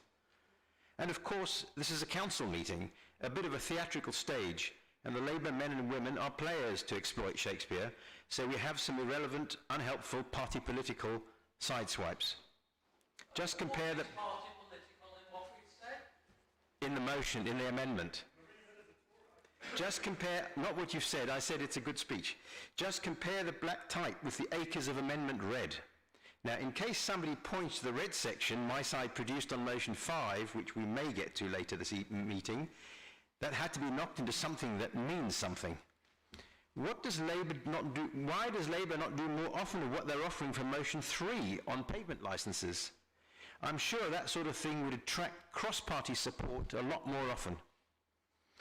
This is such an important topic, but here we go again, where the intentions are good, to quote the Animals.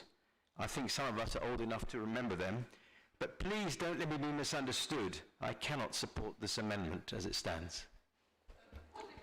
Thank you. I think the councillor's given his speech, Councillor Atkinson. We can move on. Councillor Rendell, would you like to sum up from as lead member?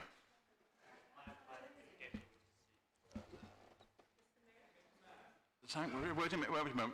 Who wishes to speak? Councillor Lowry, do you wish to speak?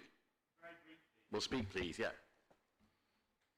I just want to point out, with due respect to my colleague Councillor Schmetterling, who I get along very well with, but just as a matter of clarity, our amendment mentions 3 names, Jess Phillips, Maria Miller and Harriet Harman. And as far as I'm aware, Maria Miller is a Conservative MP. So we have tried to make this as accommodating to both sides. And in all fairness to Maria Miller, even though I don't agree with her on 99% of the issues, she's been a forceful advocate on this issue, as well as other issues such as LGBT and abortion rights.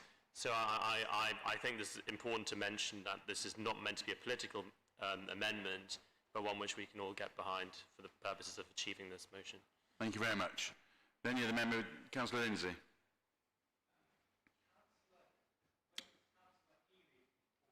Atkinson, there was a reference to it starting at school. Why should it not be starting at home? Because most children may have a sibling, but pretty well every child has a mother. There may be a very few who are being brought up by lone fathers, for whatever reason, but almost all of them have a mother. And I wonder whether that could not be just expanded on when you give your conclusion as to why it should not, why you failed to state that it should actually be initially the responsibility of the home. Thank you. Thank you. Councillor Randall. Thank you, Mr. Mayor, and I'd like to thank all speakers for this motion this evening. And I know it's an extremely important one, and I think the passion and emotion that people have put through today has really come through. I would like to first point out that in my original motion, Councillor Lindsay, I do mention work that parents is the first term that I use when initially I proposed this, that we need to work with them in order to ensure that, you know, those children, young girls, young boys, are aware of, you know, what is appropriate and what is not, and in all forms of the settings, which I think we really need to enamor and hammer home. In regards to some points that Councillor Atkinson and Councillor Healy have raised in their amendment, and I think Councillor Atkinson and Councillor Healy know this, I have great respect and admiration for them. I think what they do for their residents and all the years I have served them have been absolutely outstanding and phenomenal. But I'd just like to pick up on a couple of things that they put in their motion, I should say. First of all, regarding elected councillors given a role in school inspections in the ward. I mean, most welcome to that anyway. We do that well, I think I do that with members in schools that we have at the moment. I know many members come to me with issues of schools in their ward, whether that is concerns around education or COVID recovery or emotional health and wellbeing support. Any situation like that, I'm really happy to help with. And I think councillors and elected members have that role to play anyway, which I think personally makes that particular element redundant. In relation to the last point regarding platitudes and resolutions, I think the motion is pretty strong. I mean, this council has taken a position, hopefully unanimously, that sexual violence against women and girls and boys even, unacceptable. We're willing to be proactively engage our colleagues in government in order to ensure this is cracked down, and really to ensure that our officers go out into the community and work with schools especially, albeit what Councillor Lindsay had said, to ensure that this that doesn't happen again, and people are educated in a way in order to treat people with respect. And whatnot. In relation to refugees and asylum seekers, I'm really pleased to say that this council is taking more refugees and asylum seekers on than other local authorities in central London. And we're really putting investment and help and assistance in order to those people who are coming over here in order to obviously find a better life. And we're working with all our local officers team, obviously DfE and the Home Office, to ensure that they get the best possible education, housing, etc. in the borough while they're here at the minute. I must respectively disagree with the motion as amended, as I think it is a bit. Some of the language used, I would say, is very passionate, and I don't disagree. But I don't think, as a party, as a council, we should be going down such routes. There is difficulty with funding, especially COVID recovery funding, but I don't think necessarily putting in this motion is the best way to go about that. And I'm certainly having other conversations with members of the government in order to do that, but I don't think putting in this motion is the particular way to go. I'd also like to obviously pay tribute to, as you rightly say, Councillor Healy, to Jess Phillips, who I think has done so much for women and girls, especially and a host range of issues about that as well. Although I did note her comment in the Times this week to say that the only way a Labour female leader can be elected if all men stand down. So I think that is one for perhaps the Labour group to mull over. But overall, I think the motion as it stands, as initially drafted, was good, was reasonable. It does commit the council to doing things and whatnot, albeit that we're doing more than writing a letter, Councillor Atkinson. I mean, I'm conscious of what you're trying to get at. I just disagree with the motion, how you amended, how you put it. But anyway, everything that. Most things that you said, I absolutely agree with, but we can't agree to this motion as amended on the basis of that. It's just us. There we are. But that's my wrap-up. Thank you very much. Thank you. So we now go to sum up. Councillor Atkinson. Thank you, Mr. Mayor. I can't believe that the... He's summing up. He says he agrees with what I'm saying, but he hasn't given me a reason why he would not therefore support the amendment. Can you sit down, Councillor Atkinson, please? Councillor Evans. Councillor Evans, if you wish to chair this meeting, come into this seat. If not, please be quiet. Councillor Atkinson, can you sit down, please? I will sit down. Thank you. I'm standing up because I'm absolutely appalled at the attitude that's come from the other side, and I am genuinely surprised that you're not supporting this amendment. The whole point of the amendment is to make it not a platitude, but to actually commit us to doing something. And as with most of these things, if you want to do something, you have to spend money and not just write a letter spreading the responsibility to someone else.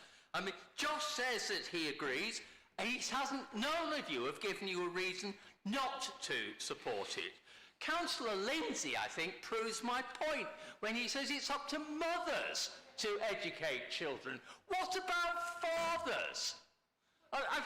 This is absolutely extraordinary. What century are you living in? To mention the point, in my resolution, I start off in the penultimate point saying, whilst continuing to recognise the primary role of parents in determining these matters. I am not gender specific. I've no idea why Councillor Lindsay had to be. As for Dorry, I really don't understand what he's talking about. My resolution is not party political. As Councillor Lowry pointed out, I mentioned Conservative women who were concerned, as well as Labour women. I mean, I'm almost speechless. Thank you. That you actually sit here. You sit here wanting to virtue signal by passing a meaningless resolution and refusing to take an amendment which actually will put some teeth into it. You should all be ashamed of yourselves. Thank you. Councillor Evans, do you wish to sum up the motion, please? Thank you.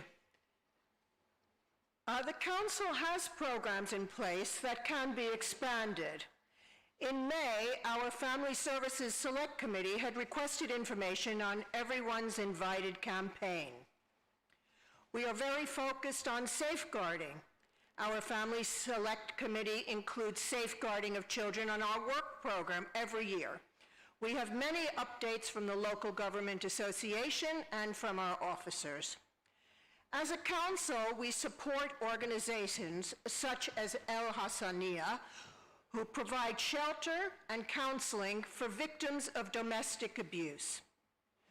We have recommissioned the current Violence Against Women and Girls Integrated Support Service.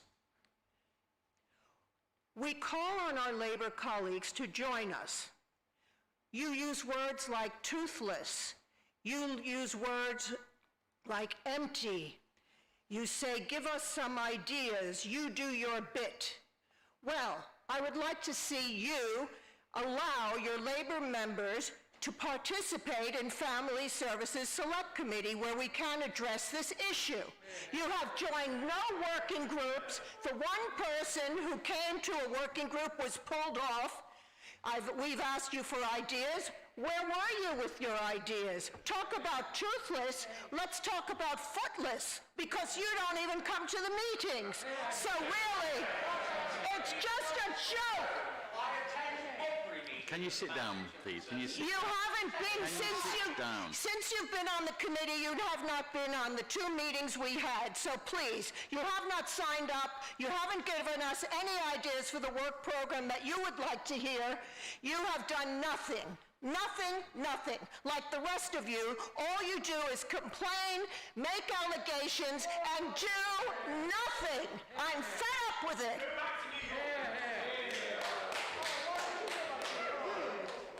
Now that's racist. That is racist.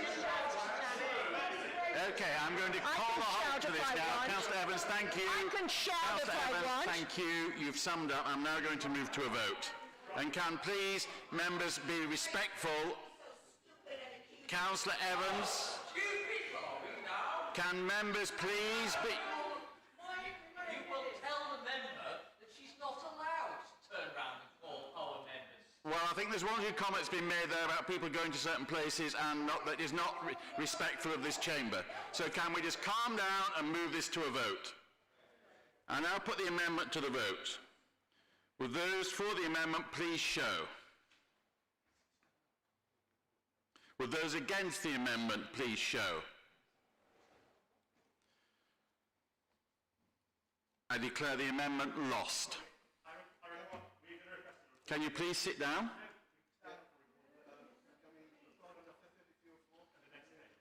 Can you say that again, please?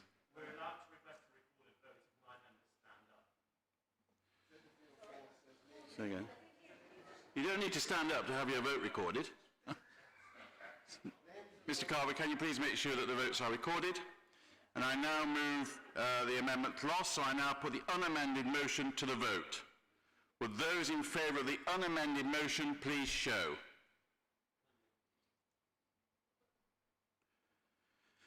Would those against the unamended motion please show? Are there any abstentions? I declare the motion carried. I now call upon motion 2. Members will see that an amendment has been submitted. I call on Councillor Bakhtiar formally to move the motion standing his name and Councillor El Naghi to second. Councillor Bakhtiar. I'd like to move, Mayor. Councillor Naghi. Second, Mr. Mayor. Councillor Bakhtiar to speak for up to 5 minutes. Thank you, Mr. Mayor. We have very good schools and academies in the borough, and our students are achieving high successful rates. We also have many after-school clubs and community centers which offers after-school help for our students. In the last council meeting, I have mentioned that we need to focus our attention on the 25% of our children who live in poverty and 23% of whom are not getting good marks in specific subjects academically. The COVID-19 pandemic and the associated restrictions have made the matter even worse, and more children are academically behind now. Most students could benefit from group learning. However, there are others who can't. We and the council owe our duty of care to our residents, children, and students. I am aware of the services and funds that this council provides to the voluntary sector, but this is not enough. It's not about quantity and numbers, but about prioritizing the most important ones efficiently. We need to explore spending directly on those who need the services and to bypass any admin and necessary costs. We need to explore providing one-to-one tuition to those who need them the most. They could be identified by the schools, teachers, or even the GPs. They will need this for a short time, for a short period, to raise their academic knowledge and to get back on track. I urge you to support this motion. Thank you. Thank you very much. Councillor Gargi, do you wish to speak?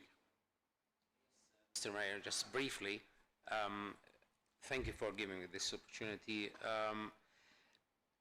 Education and the pandemic has really conflicted in terms of our children's achievement in schools.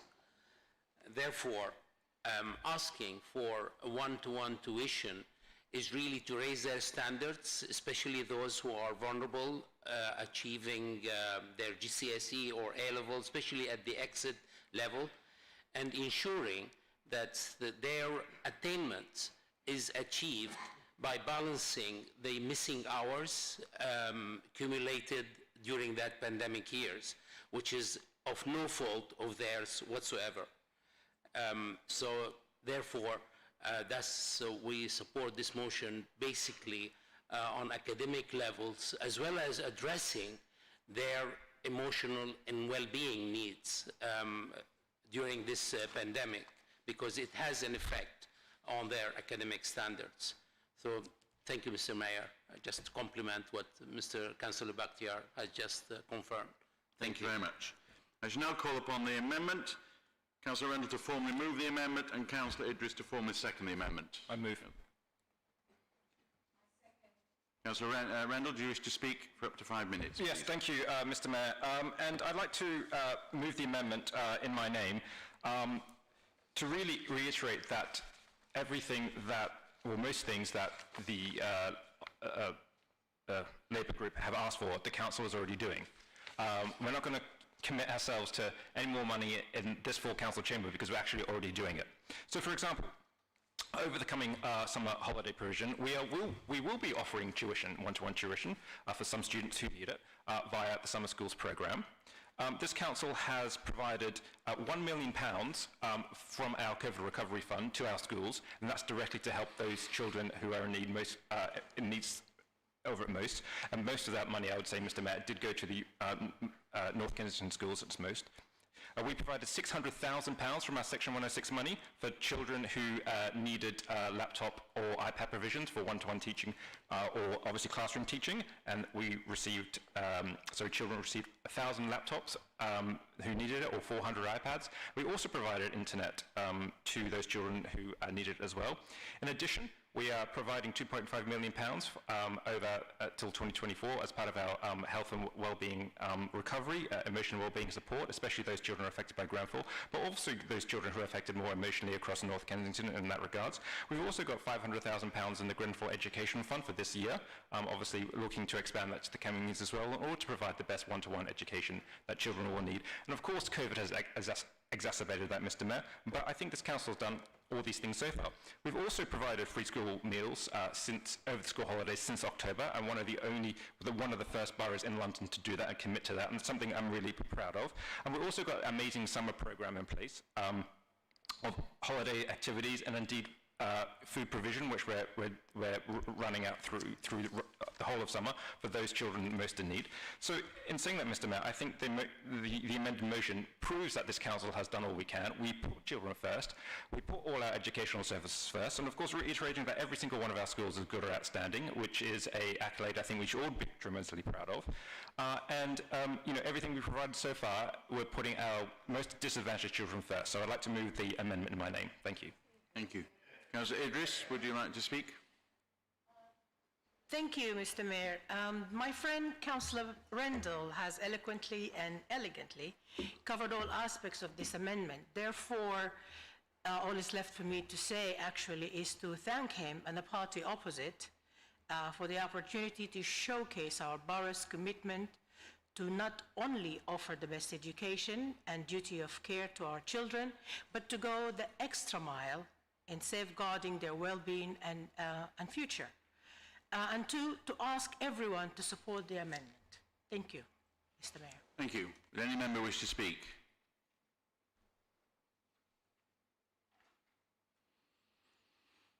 Councillor Rendell, I would ask you to respond, but... Nothing to say, Mr. Mayor. Thank you. Councillor Bakhtiar, would you like to sum up, please? Thank you. Mr. Mayor, this motion is about one thing only, and I did mention in my speech, to bypass any admin and unnecessary costs, direct. I am aware of the services and the funds available to schools. I didn't mention that. This motion is about one thing, direct one-to-one tuition to our students, those who need them. Yes, we have high rate, we mentioned that in the last council meeting, 70, in some cases 77, 78% pass marks in our schools and academies. But what about the 20%, 22%? I'm talking about them. Those 20% need tuition, one-to-one tuition fees, be paid directly to online tuitions, one-to-one, not a group learning, to them to raise their academic levels. This is what I'm asking for. Your amendment talks about everything apart from this. Thank you. Thank you very much. So I now put the amendment to the vote. Would those in favour of the amendment please show? Thank you. Would those against the amendment please show? Are there any abstentions? I declare the amendment carried. So I now put the motion as amended to the vote. Would those in favour of the motion as amended please show? Would those against, thank you, would those against the amendment, the motion as amended please show? Are there any abstentions? I declare the motion as amended carried. Motion number 3, tables and chairs and licensing. Members will see that an amendment has been submitted. I now call upon Councillor McVeigh former to move the motion standing in her name and Councillor Wason to second. Councillor McVeigh. Thank you, Councillor Wason. Okay. Councillor McVeigh, would you wish to speak for up to 5 minutes? Thank you, Mr. Mayor. And what a beautiful few days we've had, and what's more joyful than sitting outside with a friend and a cold glass of something, watching the world go by and putting the world to rights. And this really is the nub of this motion, how we can help our residents reconnect with each other safely after so much isolation and uncertainty. And uncertainty for all of us causes stress and anxiety, especially when businesses are unable to plan. And Councillor Wason will talk more about that. And we've even had uncertainty about this motion since it was written just a week or so ago, but I can confirm that just yesterday, the extension to the Business and Planning Act 2020 has come into effect, and it will be extended to the end of September 2022. And now there are actually plans afoot to extend this extension, to make it a permanent basis. But it's not set in stone, so hence pressing ahead with this motion, to look at ways to keep Alfresco and to discuss in this chamber and hear what everyone thinks. Because as with all things, the devil is in the detail. Before the Business and Planning Act, just to put a single chair on the pavement required us going through two different acts, the Highways Act and the Planning Act. And then if you actually wanted to serve a glass of wine, you had to go through a third act, the Licensing Act. So a rather cumbersome process and costly for everyone. So the streamlined approach of the Business and Planning Act is needed, and it definitely makes sense. But we still need controls on this. We need to make sure we get the right locations, we need to make sure it's managed correctly. And at the last count, we have 24 conditions on an Alfresco license. So therefore, we are putting controls in place for safety and for residents' amenity. And this brings me to Councillor Press's amendments about consultation. And yes, I agree with it. And I should have been clearer in the motion about a consultation, because this is automatically consulted on. So I apologise for admitting that. And thank you to Councillor Press and Councillor Henderson for all the input you've done on Alfresco in your ward, which is a particularly important ward for Alfresco with Kensington Park Road and Portobello Road. So thank you very much about that. And just continuing about consultation, I know there have been rumblings about the very short window for people to respond to this. This is government mandated, and it's something that I think we will try to influence when we get a chance. As well as looking at some of the fees, which I think that maybe Councillor Thalisisis will talk about as well. And finally, just to say our officers in the Highways team have been amazing, because they really have responded very quickly to all the hundreds of applications, pulling together very long reports in only a matter of, they have 14 days to do this, otherwise it's automatically granted. So they have been fantastic. So I would just like to pass on thanks to all the licensing officers. And finally, I don't know about you, but I've been stopped by friends and residents in the street asking and hoping if this Alfresco revolution will become permanent. A moment of European street life in London. So hopefully, with everyone's backing here tonight, we can say yes. And we can continue to enjoy coffee in the sunshine while answering all our emails. Thank you. Thank you very much. Mr. Wason, do you wish to speak? Yes, please. Alfresco. Just those words make you dream of a warm summer evening in a pre-COVID Italian holiday. Typically preceded by a passeggiata, the Italian art of the evening stroll to mix with their communities. You will see young and old, rich and poor, all chatting, walking and laughing. It's part of the glue that holds communities together in Italy. No offence to everybody in this chamber, but I would rather like to be eating and drinking Alfresco right now.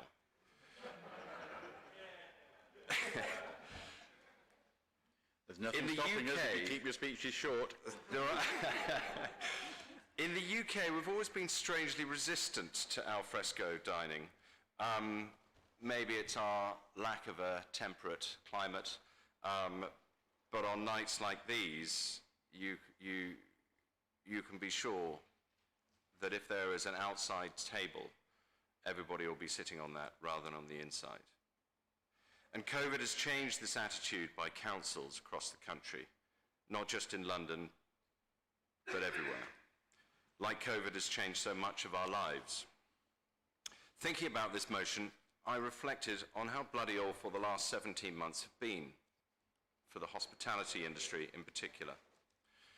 I'm involved in a wide range of businesses, but thankfully, not in any in the hospitality industry. I say thankfully because I've watched so many friends and acquaintances in this industry being thrashed around like a dinghy in an Atlantic storm over the last 17 months. We've had 3 lockdowns, well, from the hospitality industry point of view. They've dealt with 3 lockdowns. They've dealt with partial openings. They've dealt with serving only outside. They've dealt with serving only 50% inside. They've had numerous COVID regulations, COVID guidance, perspex screens, endless face masks, hand sanitizer, and endless training and retraining of their staff. This has been followed up by Freedom Day, when they thought now they can finally make hay. The weather is on their side and they can start making money again, only to get trapped in Ping-mageddon, where they are losing their staff due to the COVID app pinging them, if they can even find those staff, due to so many people currently on furlough. Not least all the poor people and poor restaurants in Portobello Road who got flooded the other day, which has really knocked the stuffing out of their opportunities. It's been brutal, and I'm amazed that so many of these restaurants, cafes and bars are still open. You will have obviously seen that some of them are not. But not only are they still open, they're still operating and continue to have smiles on their faces as you walk through the door. That is why I'm seconding this motion, as we, as a council, must do everything we can to help local businesses in the hospitality industry. We will create a safer, more vibrant streetscape, and we will attract people back to London and, importantly, back to Kensington and Chelsea.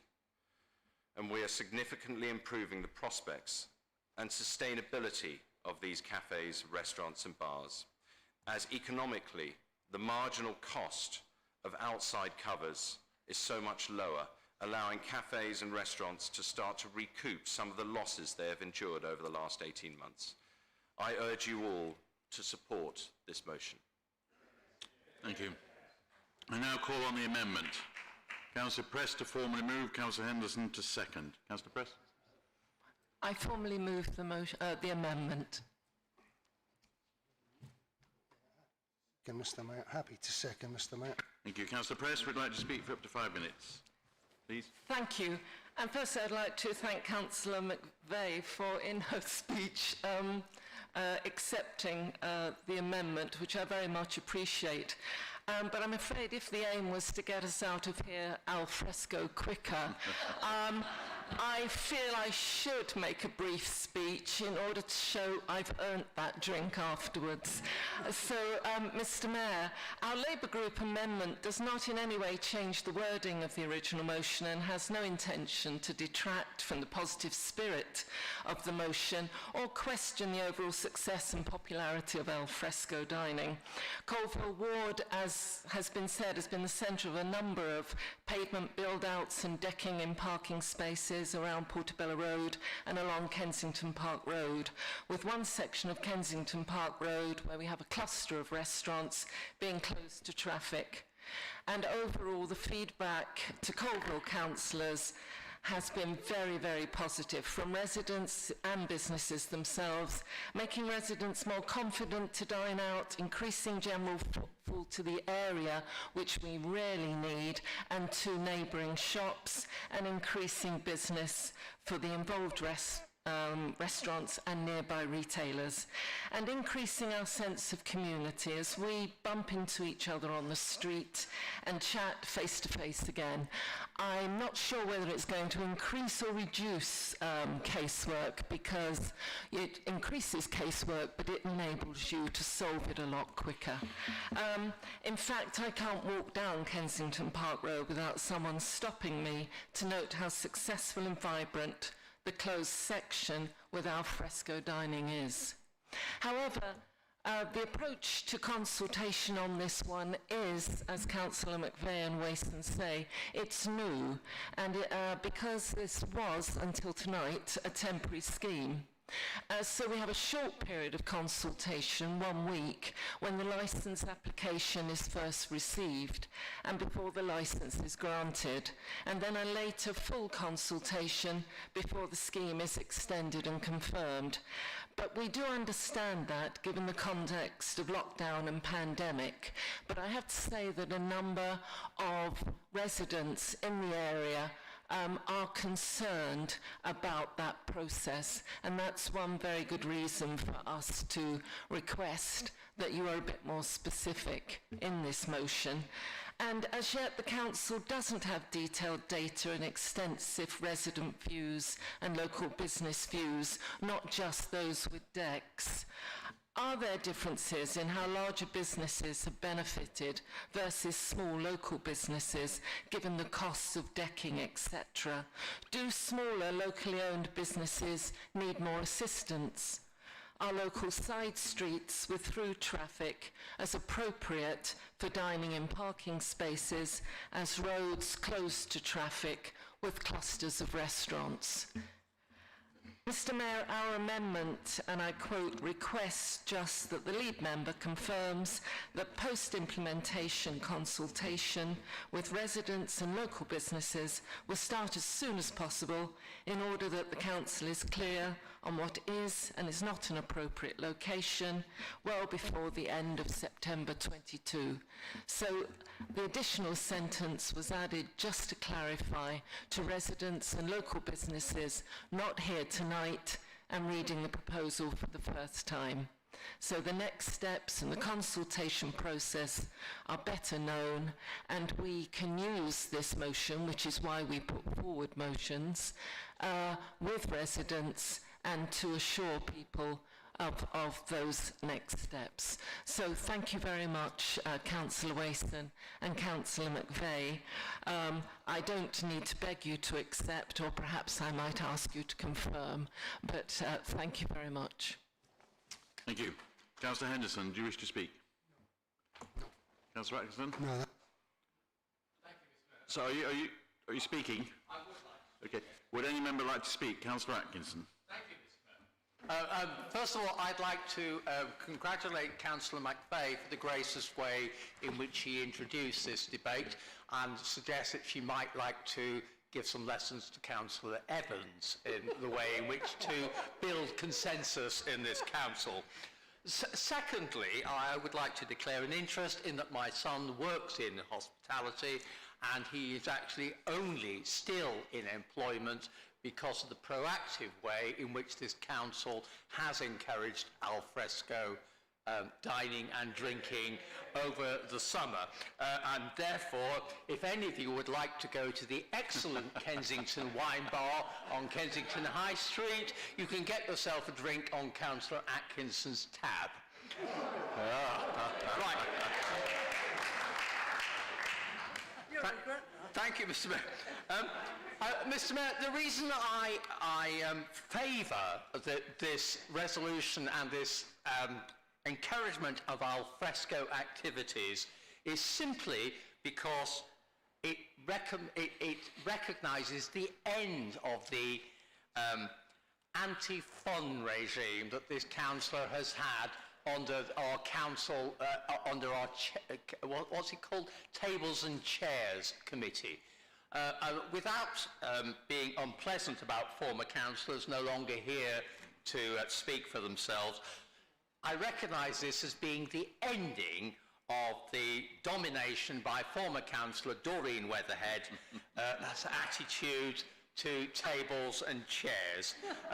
Her attitude was always, it was a regime of being against anything alfresco, and particularly anything alfresco that involved fun. So let's make sure that we get rid of it tonight, and please don't anyone tell Doreen I said that.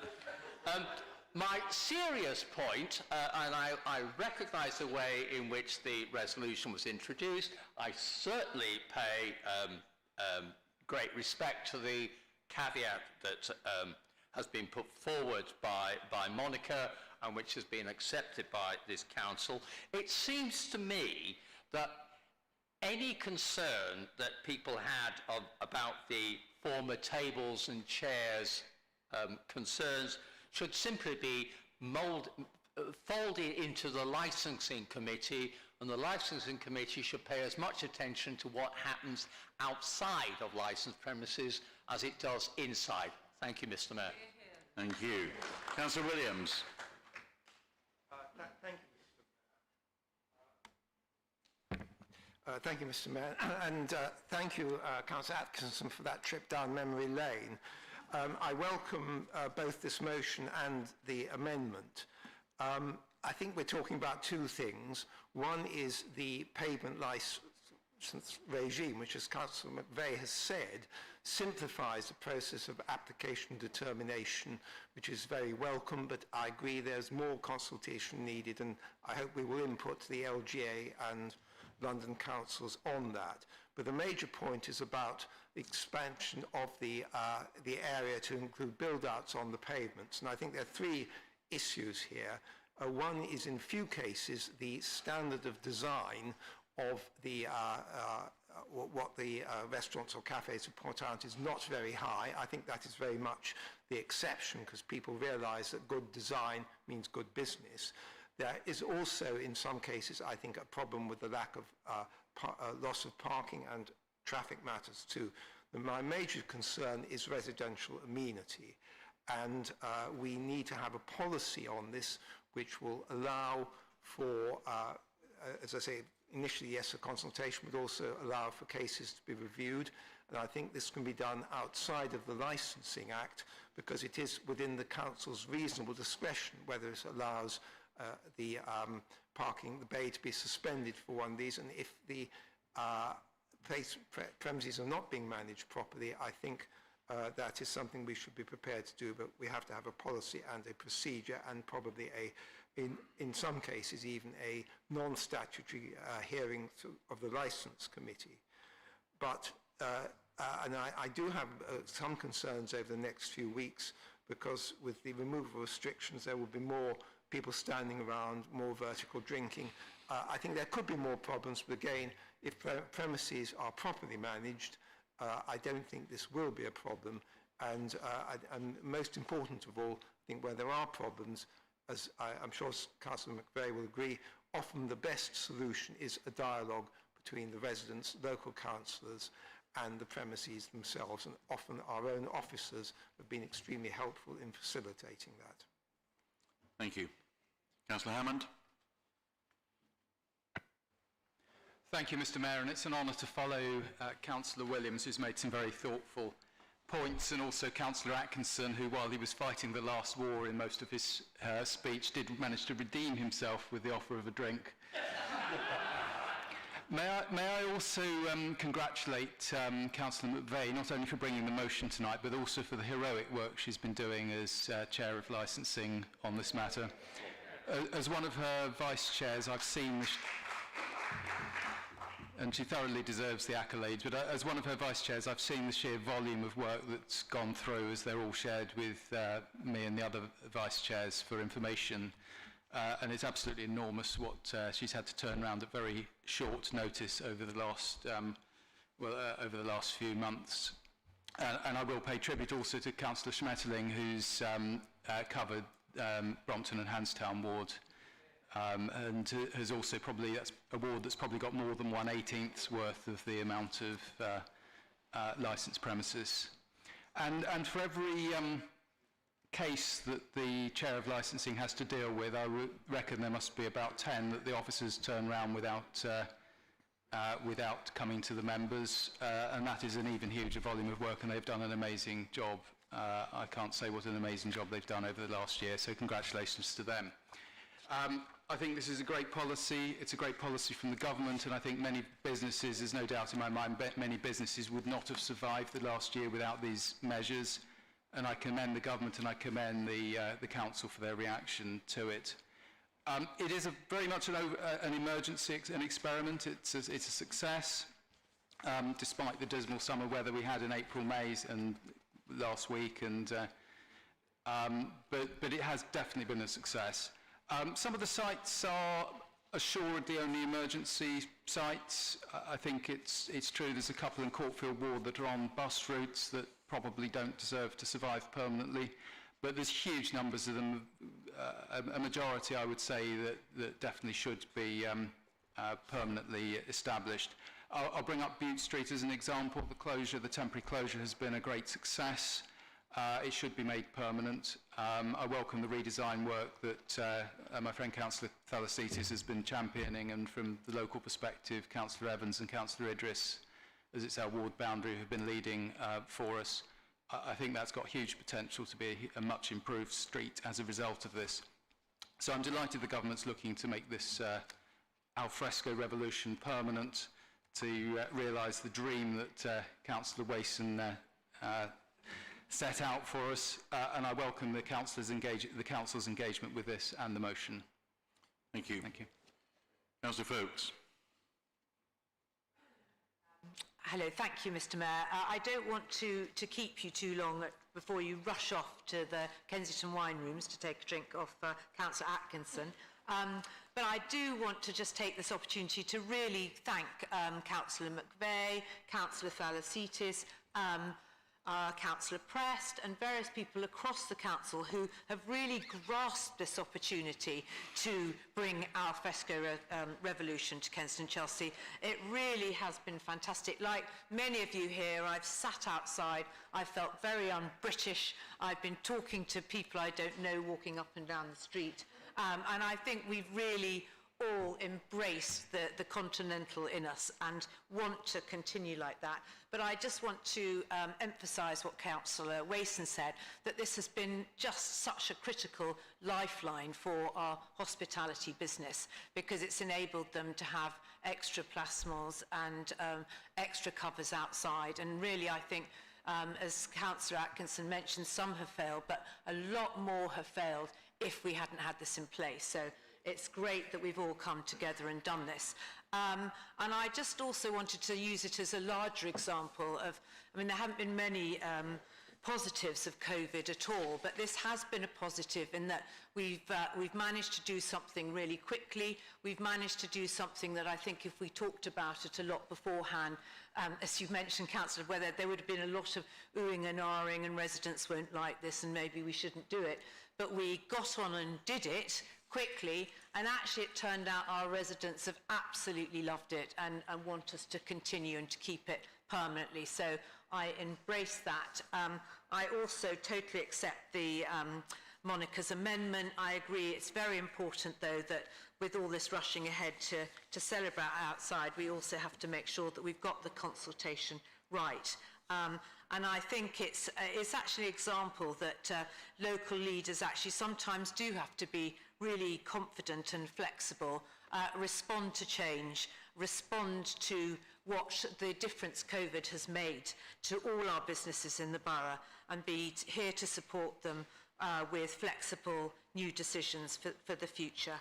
And I was really glad, as Councillor Mavea said, that in the government's Bring Back Better report this week, they also confirmed that they are looking at making this a permanent, and that was very welcome. So thank you to everyone. Thank you. Councillor Thalasitis, as lead member, do you wish to speak? Yes, thank you, Mr. Mayor. And may I speak tonight in summing up as a proud dual national, as a British and American citizen in the chamber. We should all celebrate the borough's internationalism and its diversity, and I think we've drawn on that in the way that we've promoted Alfresco. From New York, where my family hails, to the Mediterranean language of Alfresco, and indeed to our pitch to become Paris's 21st arrondissement. Reimagining our streets, the Alfresco revolution has been absolutely brilliant. It's one of the things I've most enjoyed being a part of on the council, and we now have over 500 outdoor licences across Kensington and Chelsea, which I think is a testament to the work both of my predecessor, Councillor Kamali, who was in this role when the pandemic first began, to Councillor McVeigh, who we've all said has done absolutely heroic work, quite rightly, and indeed to her committee, from Councillor Hammond to Councillor Schmetterling and the rest, and also to the officers. It's a very small team in that tables and chairs side of the council, and they have performed fantastically throughout the last 18 months. We should also pay tribute to the energy and the enterprising spirit of our local businesses, who have done so much to make this a success. Because whilst we create the conditions and the policy framework, or indeed we enact government guidance, there has been a lot of innovation. People have invested money, businesses have too, and it's something that we should absolutely thank them for. From Kensington Park Road, which is a great example in Councillor Press's ward that we've worked on together, to Elliston Street and Butte Street that Councillor Hammond mentioned. We hope to build on popular coronavirus-era interventions, and as Councillor Foakes says, hopefully it's a silver lining in what has been an extremely challenging 18 months for people. Speaking to the amendment, we are absolutely very happy to consult. That was always the plan. Any future policy framework will go on the forward plan and will have appropriate consultation. Individual applications can still be approved, refused, and so on. And we hope that the 1 week might be extended a little bit. I hope that we can still keep a relatively streamlined process, but within that there should be appropriate time for residential amenity, as Councillor Williams said, to be considered going forward. I think future policy should also address, as he said, the design and appropriate locations. So things like bus routes, as has been brought up tonight, are relevant, and I think they should form part of any future guidance that the Council brings forward. And with that, hopefully, now it's coming up towards 9:30, hopefully we can all go off for a drink. Thank you. Councillor Press, you do have a right to... Yeah, I can't take everybody, I'm afraid. No, I'm going to go to Councillor Press to sum up for the amendment. There are several other speakers we can do. If we take every speaker, every motion will last 2 hours. Councillor Press. I'm very happy to thank everybody that has taken the amendment on board, and I think this has been a very positive cross-chamber discussion, and that we must continue and ensure that the success of local businesses don't conflict with residents' amenities, which I'm sure they won't, and we'll come back to it. So thanks everybody. Thank you very much. Councillor McVeigh, do you wish to sum up? I think everyone has summed it up very well. There's been some fantastic input across the chamber, which has been really interesting. And I know that Johnny will, Councillor Thalasisis will take all this back to the officers and make sure that everything that's been mentioned tonight will be enacted on. So no, nothing more. Thank you. Thank you very much. So I now put the amendment to the vote. Would those for the amendment please show? Thank you. Would those against the amendment please show? Are there any abstentions? I declare the amendment carried. So I now put the amended motion to the vote. Would those in favour of the amended motion please vote? Would those against the amended motion please vote? Are there any abstentions? I therefore declare the amended motion carried. Thank you. We now have 15 minutes left and 2 more motions. I would propose that we take motion 4, and which would probably extend us for about 10 or 15 minutes into the beyond 9:30. Whips, would you like to take motion 4, or would you like to terminate the meeting now? Councillor Mason? Okay, we'll carry on. Happy to carry on over to the next council meeting. Okay, thank you very much. We then move to appointments to the committees and outside organisations. Item 14, appointments to committees and outside organisations. The appointment sheet has been circulated. Well, let's just do the appointment sheet, and I'll come to your additions. Councillor Thalasitis, to move the nominations in your name. Okay. Are there any other nominations? Robert Atkinson. The schools form. Thank you. Okay. Agreed? Okay. That concludes the business of this evening's meeting of the Council. Can I urge you all to go and sow your seeds and help to create a brighter Kensington and Chelsea? The next meeting of the Council is scheduled to be held on the 20th of October. I wish you all a very pleasant summer. Good evening. Thank you.